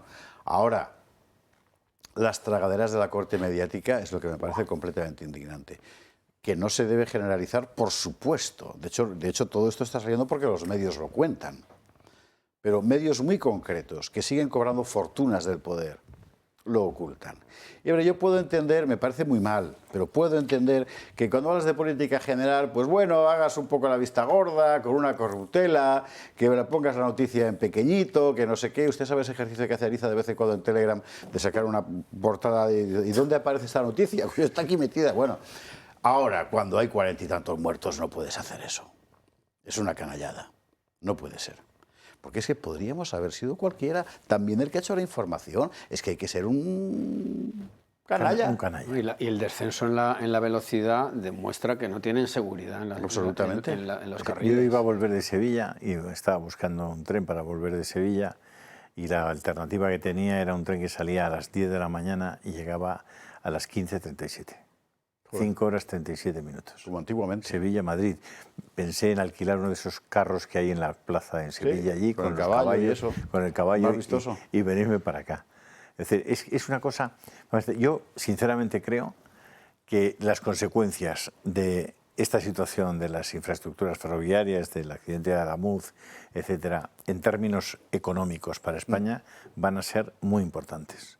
Pero muy importantes. Y el prestigio que pierdes, en fin, es que esto... Estamos vendiendo tecnología y trenes en todo el mundo. O sea, imaginaos y varias la ya se han parado, y varias ya se han parado. Y varias ya se han parado. Pero el tema económico, o sea, el tema de... Bueno, es que tú intentas ir a Barcelona ahora, no hay billetes de avión. ¿Por qué? Pues porque es que ayer mismo, a las 7 de la tarde, comunica Renfe que suprime los 2 últimos trenes de... Porque pero es que Wigo que ya no salen, claro. Entonces, la gente que estaba allí, que iba a coger el tren a las 8:30, ¿dónde se va? Bueno, esta mañana a las 7:30 he tomado yo un tren a Zaragoza. Estaba vacía Atocha. Yo nunca había visto Atocha tan vacía. Me ha sorprendido, ¿eh? Porque a las 7:30 está a tope. Es un hervidero todos los días, a tope, ¿no? sí. Pues está, o sea, es una estaba imagen vacío Atocha. desoladora. Sí, bueno, y si vas a Chamartín no sabes cómo está porque es imposible saber dónde está Chamartín. Sí, es imposible saber dónde está el tren, por dónde se entra, por dónde se sale. O sea, salir de Chamartín, es increíble. Madre mía. Yo creo que lo ha hecho un diseñador del Minecraft. ¿Sabes? El juego este del joder, qué barbaridad. No, pero las consecuencias, de verdad, insisto, creo que van a ser importantísimas para la economía española en su conjunto. Y de aquí se va a tardar mucho en salir también, ¿eh? Otra cosa que hay que meter dentro de la carpeta del gran reinicio. El gran ganador de todo esto se llama teletrabajo. Porque con el COVID teletrabajábamos y ahora con la Renfe vamos a teletrabajar otra vez. Sí, pero que esa sea el rédito de la catástrofe, vamos, en pues fin. Imagínate. La catástrofe. Señores, pública, hay que irse a la publicidad. Y hay que hablar de más cosas. Lo de las redes sociales, ojo, que es importantísimo. A usted le han contado, a todos, a mí también, claro. Hombre, limitar el acceso de los menores de 16 años a la pornografía parece razonable. O sea, bien. O sea, pero el aborto no. Puedes, es lo que iba a decir, puedes abortar, pero el ver porno, en fin, va. Pero es que no es eso. Es que no es eso. Es que es mucho más. Es que van directamente a cercenar, en realidad, el único espacio de opinión libre que queda, enteramente libre, con un porcentaje importante de gandápiros, claro, como la sociedad, bien, pero enteramente libre que hay, que es Internet, claro. Y muy específicamente, además, Telegram y X, antes Twitter. Y Machote, ¿no le pones unos impuestos especiales a las bebidas? ¿No le pones impuestos especiales a los barcos de lujo? ¿No les pones impuestos especiales a la electricidad? ¿No le pones impuestos especiales a la venta de gasolina? ¿Qué hacen los tíos produciendo pornografía y no pagando el 70% de impuestos? Por ejemplo. ¿No? ¿Qué te parece? ¿Por qué no empezamos a hacer cosas en los que producen pornografía? Porque están utilizando a seres humanos. Claro. Es explotación de seres humanos. De hecho, es un negocio, cobran, o sea que... Coño, mételes unos impuestos que les levante el pelo, el peluquín. Para que vea usted el alcance que ha tomado la cosa, Pedro Sánchez se ha ido a Dubái, me parece que era, a criticar a Elon Musk, ¿no? Y bueno, Elon Musk le ha contestado que es un mierda y un traidor. Está la cosa tensa. Publi, lo vemos. Una cosa suave. Controlar el azúcar es vital para nuestra salud. Todos lo sabemos, pero hasta ahora eso significaba pinchazos diarios, tiras reactivas y sobre todo mucho dolor y molestia. Afortunadamente eso ya es historia. Mirad qué fácil. Este es el innovador glucómetro sin pinchazos de Protege tu Vida. ¿Cómo funciona? Olvídate de las agujas, simplemente introduciendo el dedo en esta pinza a través de rayos infrarrojos y en solo unos segundos se consigue un resultado totalmente fiable. Sin sangre y lo mejor de todo, sin ningún dolor. No lo dudes más, gana en calidad de vida y llama ya al 973 0101. Empieza hoy mismo a medir tu glucosa de forma más cómoda y sin dolor. 973 0101.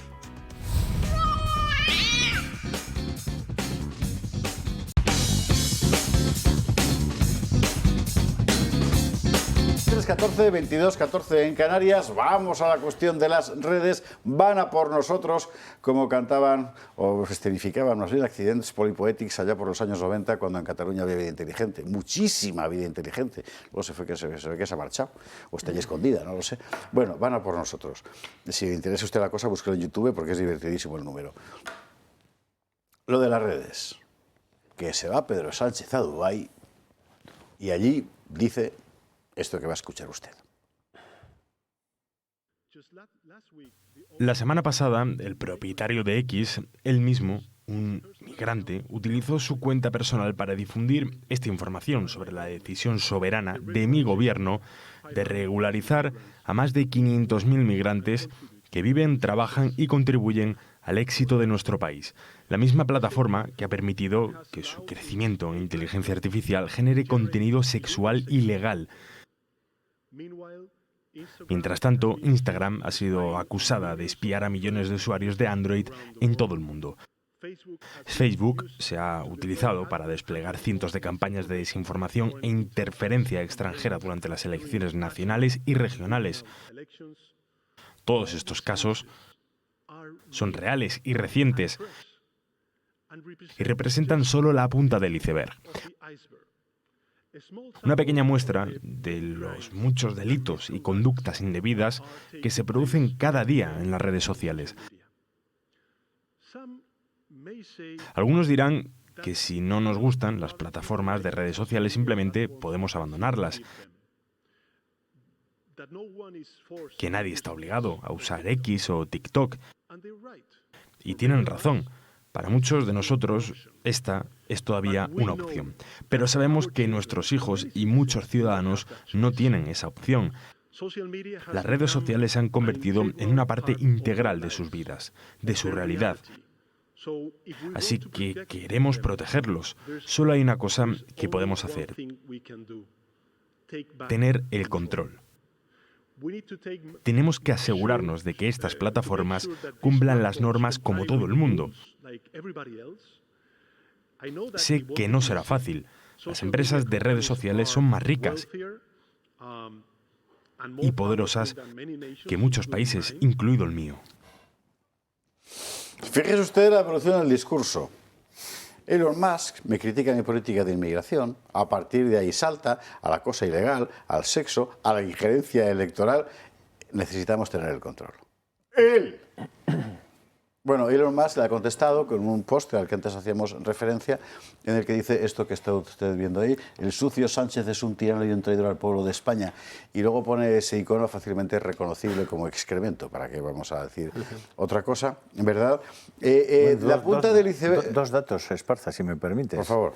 El primero, la Unión Europea y su élite, sus líderes, sus gobernantes, se reunió al menos en 8 países antes de que tuvieran unas elecciones con las plataformas para sugerirles que apoyaran a determinados grupos políticos y que trataran de arrinconar y de silenciar a otros. La Unión Europea.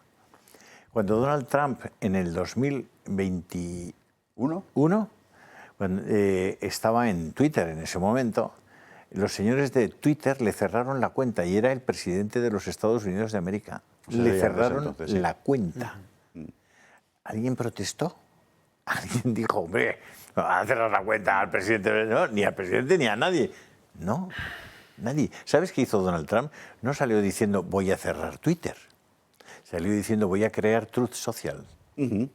Voy a crear otra red social. Hizo su propia red, efectivamente. Sánchez, crea tu propia red, a ver, suerte. Si ahora has comprado un montón de empresas grandes por ahí que pueden crear redes, creadlas. La punta del y que haya iceberg, suerte. La punta del iceberg, decía Sánchez. La punta del iceberg es Sánchez. Y el iceberg es la política deliberada de control de la información emprendida por la Comisión Europea. Recuerdo que a Thierry Breton le habían retirado el visado, era en Estados Unidos, no quiero recordar, que este es el que dijo aquello de que si ganaba Alternativa por Alemania, pues anularían las elecciones como habían hecho en Rumanía. Claro. O sea, viva la libertad. En Francia, hoy, esta tarde, dos informaciones y terminamos. En Francia, hoy, esta tarde, registraban las oficinas de Elon Musk. Le recuerdo X. Le recuerdo, bueno, ¿tenemos el titular de Le Monde? Vale, da lo mismo. Además lo tenemos por Le Figaro, o sea que así metemos un periódico de derecha. Mire usted por dónde. ¿Recuerde usted cuál fue la trayectoria de Pavel Durov, el de Telegram, en Francia también, que le detuvieron? Porque Francia está en esto, en El Figaro, vamos a ver El Figaro. Y que ha salido hoy mismo, Pavel Durov ha salido hoy a defender a Elon Musk. Sí, señor. La Fiscalía de París allana las oficinas francesas de la red social X. Elon Musk es citado en abril por la justicia. Ciberdelincuencia, que es lo que están vendiendo.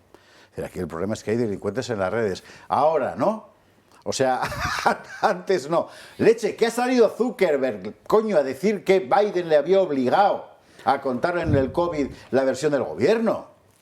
Que ha salido el mismo. Sí, sí, en el Congreso americano. Me disparato. Hoy Abascal en Bruselas también ha hablado de esto, claro, que pues es la actualidad que lo ha dicho así. De censurar, el intento de atacar la libertad de expresión, y es el motivo precisamente por el que estamos en Bruselas para participar en un evento que lo que hace es defender la libertad de expresión, porque Sánchez no solo quiere promover la invasión migratoria, sino que además pretende, con los subterfugios habituales de la izquierda y de los globalistas, amordazarnos a todos e impedirnos que defendamos nuestras posiciones. Hoy ha comparecido para hablar de la investigación en las redes sociales, para detectar la huella de odio, pero ya sabemos que Sánchez y la izquierda llaman huella de odio a todo lo que sea su propio pensamiento. Y en estos momentos llaman huella de odio a cualquier protesta de los españoles y del resto de europeos ante un proceso de invasión. Cuando el COVID, el gobierno puso a un general de la Guardia Civil que contó que estaban monitorizando en las redes sociales la desafección al gobierno. Después del accidente, el propio Marlaska ha salido a decir que estaba monitorizando, bueno, él dijo monitorizando, pero da igual, monitorizando la opinión de la gente. Menores de 16 años, venga, hombre, eso les importa un bledo. Eso les importa un bledo. Siempre les ha importado un bledo. Coño, mire usted en los manuales de cualquier colegio, está lleno de porno duro. Claro, con la cosa pero si entran los gays en las clases, que hacen cosas peores que el porno, hombre. Que no se deje engañar. que no se deje engañar, que es una operación de control de la opinión, de control salvaje de la opinión. En fin, Iván. Sí, no, es que no hay mucho que comentar. Yo creo que lo que dice esto es un intento de control de la opinión y porque además va dirigido a un sector joven que ya no recibe la información por los medios de comunicación progubernamentales, que son progubernamentales mientras la bolsa suene, ¿no? Entonces, claro, es una forma pues eso, de intentar que no les lleguen una serie de informaciones de las cuales no tienen ahora mismo el control, porque el chaval de 15 años, pues dentro de 3 años vota, y ese es mejor que no se entere de cosas que no se debe enterar, y donde se informa muchísima gente es a través de las redes sociales, no nos engañemos. Muchísima gente. Entonces, la televisión sigue existiendo, pero cada vez tiene menor audiencia, eso lo sabemos todos. Son una tecnología pues, que ha sido supuesta por otro tipo de dispositivos. La televisión tiene menos audiencia, pero tus intervenciones esta noche aquí seguramente van a ser cortadas. Bueno, sí, eso sí, claro. Y pasado mañana pueden estar en TikTok con millones de visualizaciones. Sí, pero quiero decir, la forma de llegar. La televisión es la fuente en este momento de una gran parte de lo que corre por las redes sociales. Por eso la televisión sigue siendo extremadamente importante. Lo único que ya no se ve en la televisión, y eso los planificadores de publicidad no lo saben, son los anuncios. Solo se ven en determinadas cadenas donde la gente es fiel porque tiene adhesión a la televisión, en nuestro caso, ¿no? Cuando anunciamos una cosa, la gente cree que eso está bien, que eso es bueno, que eso es verdad, y por eso los anunciantes siguen con nosotros. Si tú te asomas a la planificación de los anuncios en otras televisiones y sales a la calle y preguntas cuál es el último anuncio que han visto en no sé qué cadena grande de televisión, te dirán que ninguno, que no lo recuerdan. Así es. Sí. Esa es la vida. Que van a por nosotros, ya le digo. Y de verdad, claro, esos anuncios que decía Julio van a seguir nutriendo de forma ubérrima a los grandes canales, porque está montado así el negocio. A los pequeños, a los independientes, precisamente lo que nos da la vida, aparte de nuestros patrocinadores, a los que estamos agradecidísimos de corazón. El Club de Amigos. Y del Club de Amigos, efectivamente, es que luego, efectivamente, nuestras intervenciones salen por ahí. Por cierto, saludos cordiales al Chocas, ya sabe el porqué. Bueno, claro, si tú controlas eso, se acabó la libertad de expresión. Déjame que pida a la gente que nos apoye en el Club de Amigos. Sí, ¿no? Sí, porque tal como nos está cayendo... Últimamente no lo recordamos y la verdad es que solo es posible que sigamos haciendo estos programas por ellos. Si no, no estaríamos aquí, desde luego. Así que si queréis hacer esa llamadita, si la hacéis ahora, no os van a coger el teléfono, pero os van a devolver la llamada mañana y os podéis asociar a nuestro club y ayudarnos a que sigamos. Sí, señor. 916162464. Bueno, más control, la universidad. Y lo que ha contado, claro, pasa desapercibido porque el mogollón de información que hay hoy, pero es muy interesante lo que ha contado la ministra Morante, porque el plan de universidades de este gobierno básicamente consiste en convertir la universidad en una puñetera comuna hippie. Es básicamente eso. Tengo que decirle que el titular, cuando lo estábamos escribiendo y tal, yo había pensado poner en un soviet. No. O sea, un soviet era una cosa seria. Claro. Esto, bueno. De verdad que es para no creer, ¿eh? Mónica Fuster nos cuenta en qué consiste el plan universitario del gobierno. Estamos a punto de ver cómo podría cambiar la universidad tal y como la entendemos. Este enero, el Ministerio de Ciencia, Innovación y Universidades ha estado debatiendo un nuevo estatuto para los estudiantes. Este borrador cambiaría el estatuto de 2010 y otorgaría mayor participación a los estudiantes en la gobernanza, la evaluación de la docencia y los planes de estudio. Esta propuesta también facilita el cambio de género y el paro académico, planteando nuevas formas de conciliación que les permitiría compatibilizar la universidad con actividades laborales. Estas son algunas de las medidas con las que Diana Morant se ha mostrado de acuerdo y que cambiarían el modelo universitario. Las universidades españolas se encuentran en un momento de estancamiento, ya que la mayoría no avanzan en rankings globales. en los cuales no llegan ni al top 100. La Universidad de Barcelona es la que más alta se sitúa, con el puesto 145. Mientras tanto, Oxford, el Instituto de Tecnología de Massachusetts y la Universidad de Stanford, que se encuentran en el top 3 de varios rankings, sí que cuentan con representación estudiantil en organismos universitarios, pero es generalmente consultiva, como sucede actualmente en España. Todo esto sucede en un momento en el que muchos estudiantes se quejan de una bajada en el rendimiento de las universidades españolas tras la pandemia, lo que se ve reflejado en el descenso de las notas de corte de varias carreras. Todavía queda que el Consejo de Ministros decida si dan o no esa capacidad de elección a los universitarios. Al final se trata de que la universidad no sirve para nada. Ya no sirve para nada, de hecho. Lo digo con todos los respetos y con todo el cariño, en fin, y con todo el dolor también. Porque la Universidad Española hubo un día en que fue una cosa muy importante y muy seria. Y venía mucha gente aquí a estudiar. Ahora vienen aquí a estudiar para traerse un título de la Unión Europea. Y ya está. Pero se han convertido progresivamente en la educación en una prolongación de la guardería, ¿verdad? Que ha ido ampliando, y al final, ¿en qué estás? Estamos en lo mismo, es decir, coger una institución y convertirla, resignificarla, porque esto es pura desconstrucción derridiana, ¿verdad? Resignificarla y convertirla en un espacio para aplicar la ideología de esta gente. Y eso es cargarse la universidad, por definición. Un apunte, tú decías, hablabas del soviet. Yo recuerdo, creo no equivocarme, un corte de, creo que era Rita Maestre, en un programa que hacía, no sé si era La Tuerca, no estoy seguro, habría que verificarlo. Desde el soviet de Somosaguas, me acuerdo de esa expresión, Sí, porque claro, sí. como dices tú, el paralelismo, bueno, en fin, es caricaturesco también.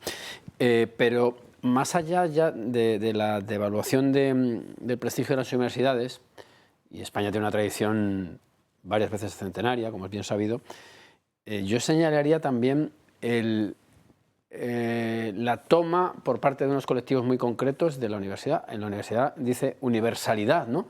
Pues ahí no se puede hablar de algunas cosas. No hay más que ver, me viene a la cabeza, el escrache que le hicieron a Rosa Díez en su momento, por porque ejemplo. ella no puede hablar en la universidad, tiene que hablar que en ellos, o sea, que la han ido degradando continuamente, y eso al final empobrece, porque tiene que ser un sitio de debate abierto. La propia etimología lo dice, ¿no? Pero no lo es. Y luego, leche, que el conocimiento es jerárquico, el conocimiento es vertical. Ah, bueno, eso también, uno sabe más y otro sabe menos, y por eso va a estudiar, porque si no, no iría. Claro. Se quedaría en casa con el TikTok. Bueno, tampoco. Solo que se lo van a prohibir, claro. Consiste en eso. O sea, ¿qué es eso de que los alumnos decidan la memoria docente? No puede ser. Yo puedo entender que se tenga en cuenta su opinión para la evaluación de un profesor, bueno, en fin, vale, combinado con otras cosas, ¿no? Pero los alumnos no pueden hacer los contenidos universitarios porque no saben. Saben lo que les interesa a ellos, pero no saben. Lo que pasa es que en España la universidad hace mucho tiempo que está fuera completamente de integrarlo dentro de un sistema... El problema pedagógico lo ha estudiado mucho Sánchez Tortosa, en algunos libros muy interesantes. Y yo creo que hay una fórmula que es inadmisible. Eso de que el maestro viene a aprender del alumno. Claro, eso es invertir completamente el orden clásico de la enseñanza. Es el trilema iatrogénico. Claro, educar significa conducir, entonces es para llevar de un sitio a otro, no que esté todo mezclado. Entonces yo creo que un poco la impronta asamblearia, que ya viene de muy atrás, es la que está haciendo avanzar en esta destrucción de la universidad, que ha sido un ascensor social. Mucha gente que viene de familias muy humildes, con sus becas y tal, pues han pegado un salto cualitativo y tal, y ahora pues va a ser más difícil, claro. Y el trilema iatrogénico del barón Münchhausen. Es el médico que llega a ver al paciente y tiene un trilema, tres alternativas. La primera es decir, yo soy el médico, usted es el paciente, yo vengo a curarle. La segunda, yo soy el médico, usted es el paciente, pero yo no puedo curarle, se tiene que curar usted, yo puedo mirar como tal, acompañarle, pero se cura usted. Y la tercera es, no sé quién es el médico, no sé quién es el paciente, no sé qué es la salud, no sé qué es la enfermedad. Estamos en esas. Bueno, estamos en esas que es exactamente toda la filosofía del 68 aplicada. Claro, el hecho de ser profesor no significa que tengas que enseñar. El hecho de ser alumno no significa que tengas que aprender. Es una comunidad en la que hay diferentes sectores que tienen que vivir juntos y enriquecerse mutuamente ¿para qué carajo? O sea, el resultado, mire, o sea, vamos a ver, España está llena de chavales con 2 títulos, repartiendo en globo y por ahí. Claro. porque han convertido la universidad en una cosa, salvo muy poquitas carreras, perfectamente inútil. Se ha devaluado también el cum laude en las tesis doctorales. Sí, ahora todo el mundo es cum laude. Todo el mundo es cum laude. Claro, no puede ser todo el mundo cum laude. Porque Con fraude. Claro, Con fraude. Quiero decir que estas cosas, bueno, yo he tenido mucho conocimiento de la degeneración de la Universidad de Oviedo por vía de Gustavo Bueno Sánchez y él lo ha visto claramente, ¿no? Como aquello ha ido en picado. Decía un profesor mío, decía que siempre que tenga usted alguna duda, consúltemela que se la ampliaré con mucho gusto. ¿Para qué va a servir esto, como tantas otras cosas? Pues para que la gente se vaya a las universidades privadas, imagínese. Claro. La Universidad Pública Española, que hace solo 30 años era todavía una universidad muy potente, la han convertido en una basura. Por muchas razones, y no solo por esto. Ya venía basurando, ¿verdad?, de atrás, pero a partir de ahora, ¿para qué sirve? Paréntesis solo, una cosa que estoy leyendo. Parentetiza. Paréntesis. Temporal. ¿Qué pasa? 250 efectivos de la UME se despliegan en Andalucía ante el riesgo de inundaciones, que ha obligado ya a desalojar varios municipios. El tercer día, en Paiporta, no había nadie. No había nadie. Pues ya hay 250 tíos Ese día de la UME. estábamos aquí en la tertulia, os acordaréis. 250 tíos de la UME ante el riesgo de inundaciones ya están desplegados.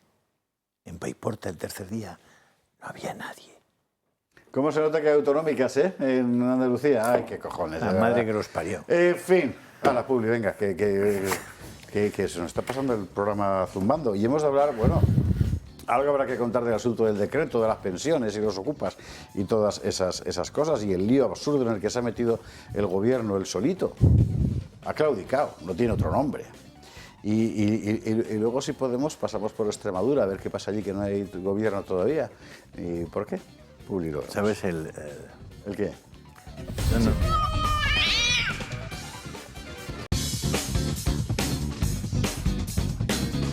Mañana lo leerán todos los... 23:37, 22:37 en Canarias. Vamos al tema del que... Cuéntalo que te están ayudando en CaixaBank, que no pasa nada, sí, que se están portando muy bien contigo. En el intermedio estamos hablando de bancos. Pues hablamos mal de cosas, nuestra experiencia con los buena. bancos. Y aquí hemos contado muchas veces, por cierto, que ya os estáis pasando con lo de la teleatención y la gaita, que hay un montón de gente que necesita que la atiendas, que no puede ser que llames y estés una hora y otra hora y se pone una señora que no te puede atender y luego te pasa con una gente que no está, en fin, bueno.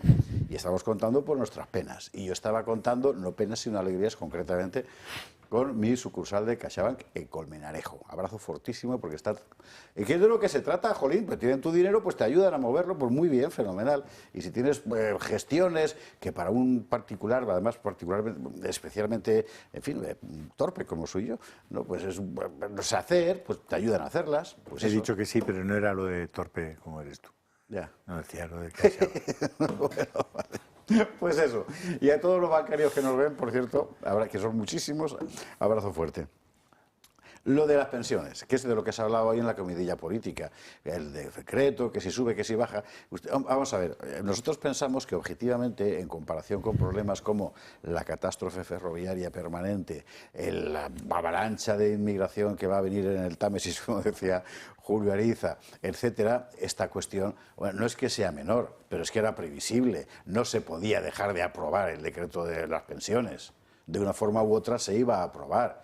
Lo que es llamativo aquí es llamativo y repugnante, el jugueteo político de las izquierdas, como que no, que tiene que entrar lo de los inquiocupas, no, que no entra, y ahora... ¡Ay! Ostras, que son españoles que les están pagando el sueldo, eso toda la vida pagándose el sueldo, mamones. Perdón, no os he dicho nada. Marina Neira nos lo cuenta.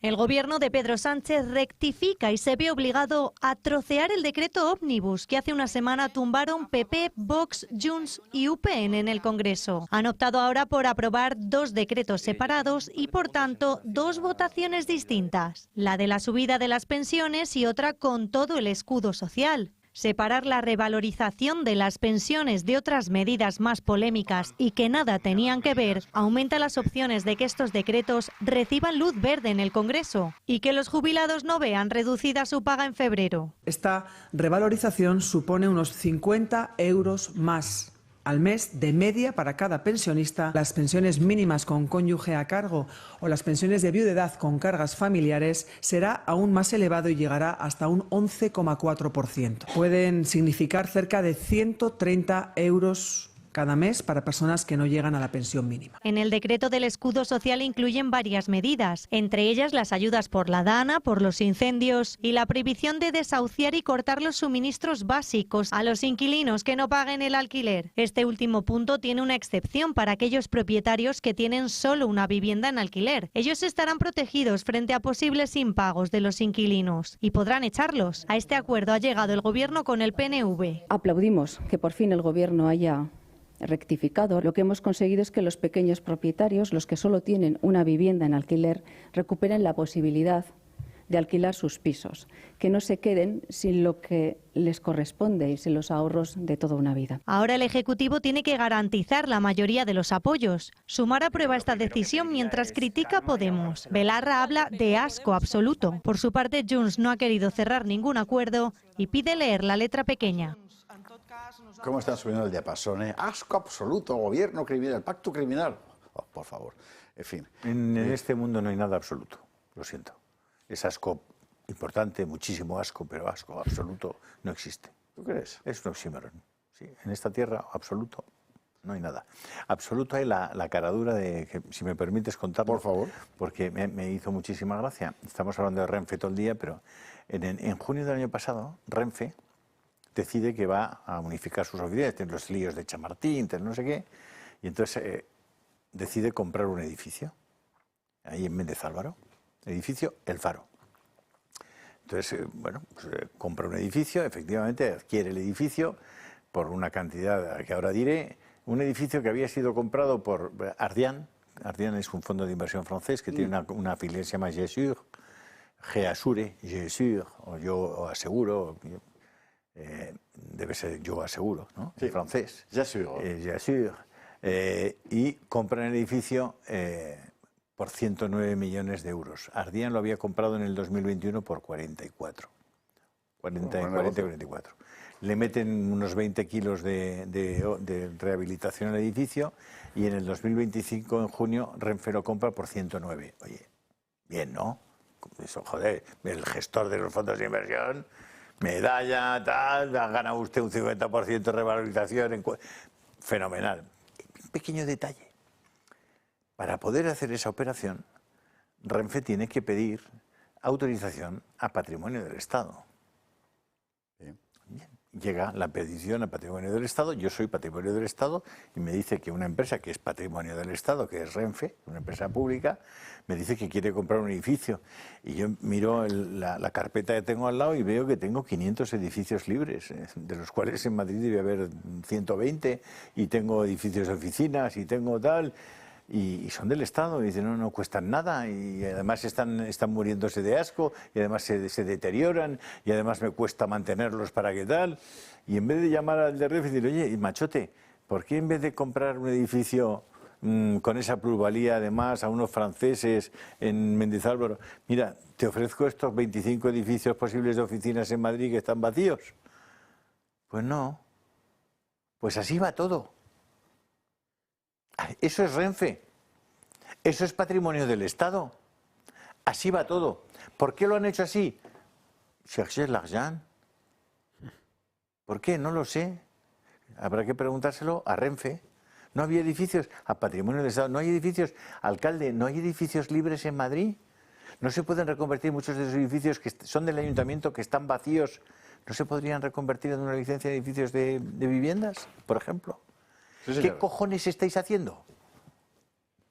Es que ya es horario nocturno, ¿no? Ya y vuelve, por tanto, la cuestión, y está muy bien traído, a dos cuestiones clave, tanto en las pensiones como en el tema de los famosos ocupas, ¿no? Las 60.000 familias vulnerables de las que habla la izquierda. Venerables. Sí, ¿no? No. Vamos a ver. O sea, es una vergüenza. Es una vergüenza. Primero, en realidad, España está despeluchada económicamente, porque la estructura del gasto público es completamente insensata, y hay que citar 1000 veces a Pablo Cambronero cuando te saca las cosas que te saca. Para 300.000 euros a un proyecto de LGTB en la cuenca del Amazonas en Brasil. No es ninguna broma. ¿Quién se lo está quedando?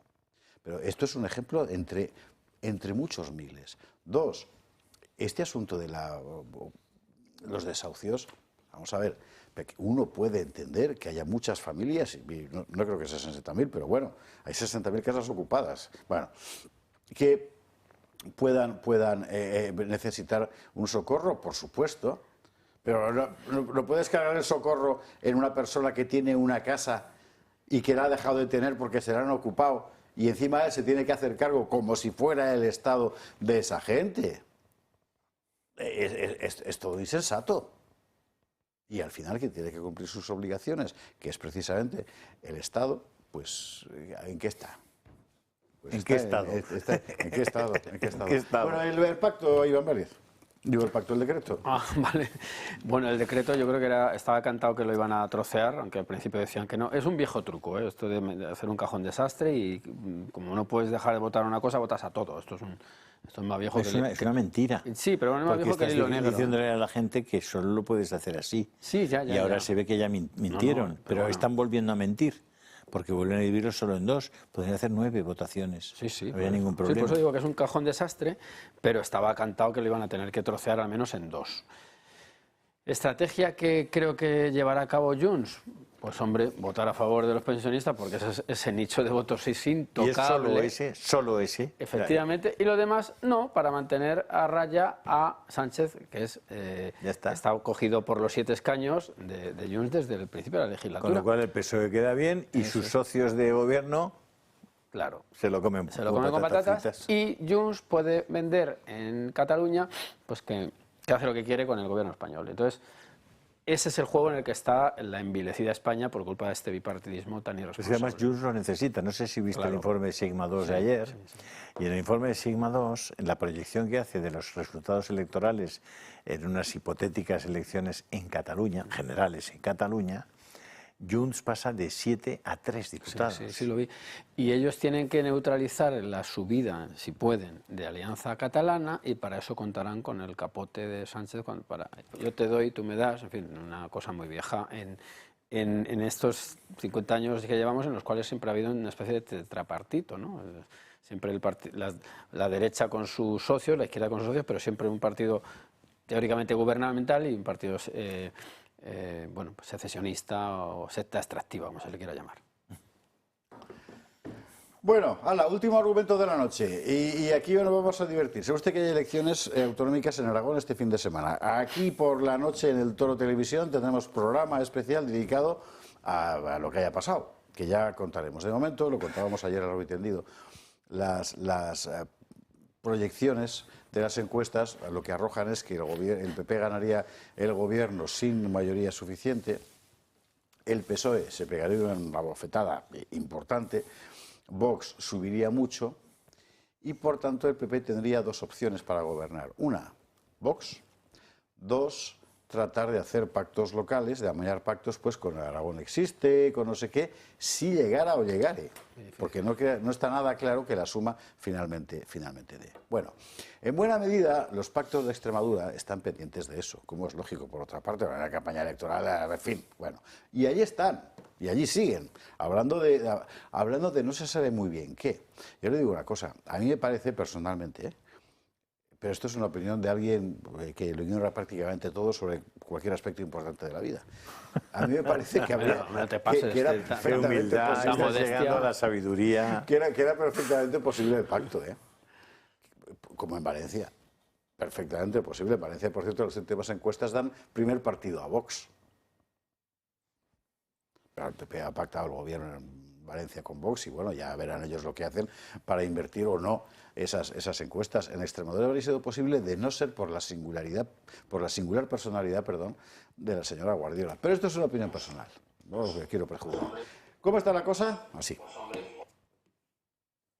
María Guardiola cree que es urgente llegar a un acuerdo con Vox para formar gobierno en Extremadura. Nosotros trabajamos para poder llegar a un acuerdo y hacerlo cuanto antes, pero esto requiere de voluntad de todas las partes, una voluntad que hay que demostrar en el fondo y en las formas. PP y Vox tienen que llegar a un acuerdo antes del 10 de febrero. Sin embargo, las negociaciones están más alejadas que nunca y el acuerdo lejos de formalizarse. Así lo ha dejado caer el secretario general del PP de Extremadura, que considera cuestiones desproporcionadas y fuera de lo que le han dado las urnas las exigencias de Vox ante una oferta, según él, razonable del Partido Popular. Ambos partidos están cada vez más distanciados y uno de los puntos discrepantes podrían ser las consejerías, concretamente la de Agricultura, hasta ahora en manos de una persona de máxima confianza, de María Guardiola. Desde Vox acusan al PP de engañar a los extremeños y exigen garantías para retomar la negociación. Óscar Fernández Calle es claro, dice que María Guardiola confunde sus caprichos con la realidad y advierte que no apoyarán políticas de inmigración ilegal, de género o contrarias al campo. Pese al bloqueo en las negociaciones, el presidente de la Asamblea comenzará el periodo de consultas el próximo 5 de febrero.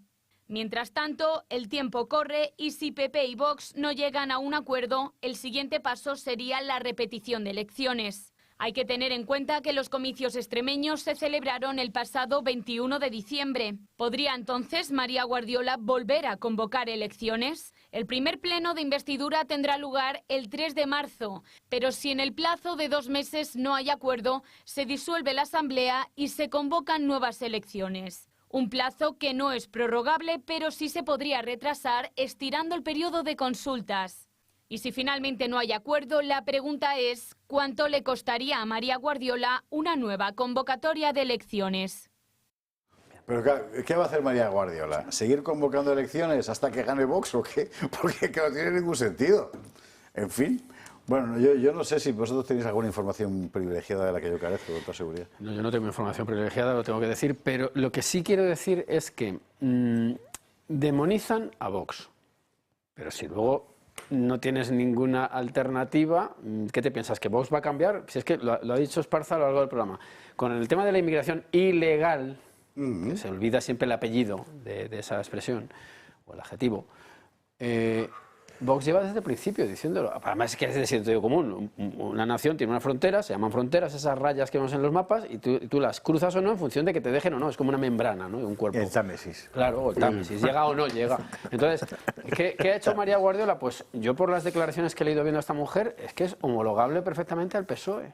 Perfectamente. Entonces, ¿qué pretendes? ¿Que el otro se apee de sus convicciones para dártelas a ti? Pues no, señora, esto está cambiando. Y esto es lo que tienen que entender ambos partidos, que hay ya y claro, hay mucha inquina contra Vox, pero hay ya un alto porcentaje de españoles alineados con las tesis de Vox, que no estarán de acuerdo a lo mejor al 100%, pero sí en amplias áreas de su ideario. Hasta Abascal lo ha dicho esto en alguna ocasión. Y que no se puede desdeñar esa realidad, no se puede desdeñar, porque claro, vas a desdeñar, por volver a temas clásicos, vas a desdeñar un 20%, que más o menos lo que dicen las encuestas, cogido con la cautela que hay que cogerla, pero sí vas a darle importancia a cuánto tiene el PNV, en España digo. 1,4. 1,4. O sea, el 1,4 son gente impecable, que hay que darle su espacio. El 20, el 18, me da igual, esos no. ¿Eso es una horda de cabestros? Pues no, señor. Eso es un colectivo importantísimo, es una fuerza emergente que no va a decrecer, difícilmente va a decrecer, porque que puede crecer. Que va a crecer. Como el Támesis. Que va a crecer porque la defensa... Sigue lloviendo. Claro, sigue lloviendo. La defensa de la nación española se lleva a cabo desde hace mucho tiempo. Y ha cristalizado en un partido llamado Vox, que es todo un movimiento, hay que decirlo claramente. Es un movimiento pues que es un movimiento contracultural, entendida como respuesta a la cultura oficial y oficialista. Es un movimiento patriótico que en Europa quiere que no se disuelva. El otro día, no sé si lo habéis visto, el PP quiere hacer un demos europeo. Un demos, o sea, la disolución, buscan la disolución. Entonces, frente a eso, no todos los españoles se van a resignar. No, ni los polacos, ni los húngaros, ni los checos. Claro, un demos y un tomemos. O sea, que la cosa, y un tomemos. Demos, gracias a Dios. Esto es muy importante. Eso de los grandes problemas, aquí lo decimos muchas veces. Tienen que unirse contra Sánchez. Está muy bien. Claro que sí. ¿Pero cómo? Claro. ¿Y luego qué? ¿Y luego qué? Claro. Pero si contra Sánchez ya estamos unidos. Esa es la cosa. El problema no es de unirse contra Sánchez. Sí, pero el problema es qué hacemos luego. Pero efectivamente, ves que esa unión no debe ser meramente coyuntural, debe ser programática. Volvemos al reinicio. Claro, sí. A reiniciar España, efectivamente. Vale, Mañó. Pues hazla pues. ¿El qué? Que volvemos al inicio, que te ha salido en aragonés. ¿Ah, sí? Claro, Tarazona no recula. Me he mimetizado con lo que hemos contado antes. Tarazona no recula aunque lo mande la bula. En fin, a todo esto, no me habéis contestado la pregunta. ¿Habrá gobierno en Extremadura? Sí. Después de Sí. Aragón. Sí. Yo no tengo la bola de cristal, no lo sé. Yo sí tengo la bola de cristal. ¿Y qué pone en tu bola? Que habrá gobierno después de las elecciones de Aragón. Yo creo que sí. ¿Y durará cuánto? Mi bola de cristal es pequeña. Esta es la clave del asunto. En fin. Estábamos contando antes lo del reinicio y todas esas cosas. Mire, vamos a ver. El otro día abríamos el gato con una magnífica noticia, que de pocas veces uno puede dar una gran noticia para abrir un programa, que fue el hallazgo por el equipo del doctor Barbacid de una cura para un tipo de cáncer de páncreas particularmente frecuente y particularmente letal y que en animales ha funcionado. Bueno, él lo hacía con su equipo del CENIO, del Centro Nacional de Investigaciones Oncológicas, que como usted sabe es esa institución saqueada a manta de Dios. Y que tiene una colección de cuadros maravillosa, por lo visto. Exactamente. Bueno, esto no lo ha pagado usted, lamentablemente. A mí me gustaría poder decir, mis impuestos han servido para que Barbacid, pues resulta que no, ha tenido que pagar un crowdfunding. Ha tenido que ser con un crowdfunding y para la investigación, que necesita varios millones de euros, ¿no cree usted que tantos como todos? 30. Los necesita. 30. ¿Sabe usted? Le voy a contar una cosa que acaba de contar Cambronero, al que he citado hace un instante y que saludamos porque nos ve. Guatemala, 15 millones de euros, 15, entregados por la Agencia Española de Cooperación en un año a la región Petén-Itzá de Guatemala. Yo animaría a que cualquier persona vaya a esa región y busque dónde están los 15 millones. ¿Quiénes los tienen? Claro. Medio Barbacid. Se puede medir en Barbacides. Se puede medir en Barbacides, efectivamente. 40 millones es un Barbacid. ¿Usted se da cuenta de lo que pasa? Si este país podría ir fenomenal, si tenemos gente estupenda. Claro. Pero tienes una estructura de poder que a base de acumular cochambre desde hace medio siglo está asfixiándonos enteramente, en todos los órdenes. Y cochambre tras cochambre, y la cochambre gobernando. Y con esto hay que acabar. Con esto hay que acabar. Es que es una cuestión de supervivencia. Yo quiero felicitar a Villarejo, al comisario Villarejo, que ha sido absuelto por cuarta vez de uno de sus pleitos. Ah, mira. Felicidades, comisario Villarejo. No lo sé, pero lo han absuelto. Al final el malo no era Villarejo. Al final el malo no era Villarejo. Eso es decir, los malos siguen ahí. Villarejo ya no está, pero los malos siguen. Pues cuando haya que ventilar la cochambre, igual hay que llamarle y que... El comisario Villarejo está invitado siempre a venir aquí a contar cosas, claro, seguro. Igual nos cuenta alguna cosa que nos atañe. Pues estaría bien. Bueno, encantados estaremos. Resumiendo, como hemos empezado, a esto hay que dar una vuelta, pero ya, y a fondo. Y la única opción es que el PP entienda que hay que rectificar todo el proceso andado aquí en medio siglo y volver a reiniciar el país en todos los órdenes y muy particularmente en la estructura del Estado y de su gasto. Y si no lo entiende va a ser muy difícil. Estará con el Demos europeo. Sí, está con el Demos europeo haciéndole guiños a Junts cada vez que puede, ¿no? Hay que recordarlo. En fin, señores, estoy en Twitter. Bueno, en X. En X, efectivamente. Y tengo una cuenta. Es que estoy hace poco. Pues quedan 5 segundos. Un poco garrulo. Se llama @Julio_Ariza_TV. Así que si queréis seguir, os vamos a colgar ahora. Vamos a poner allí los cortes de este programa. Don Julio Ariza de Iván Vélez, mil gracias a los dos por estar aquí esta noche y a ustedes por estar allí. Y mañana, más gato.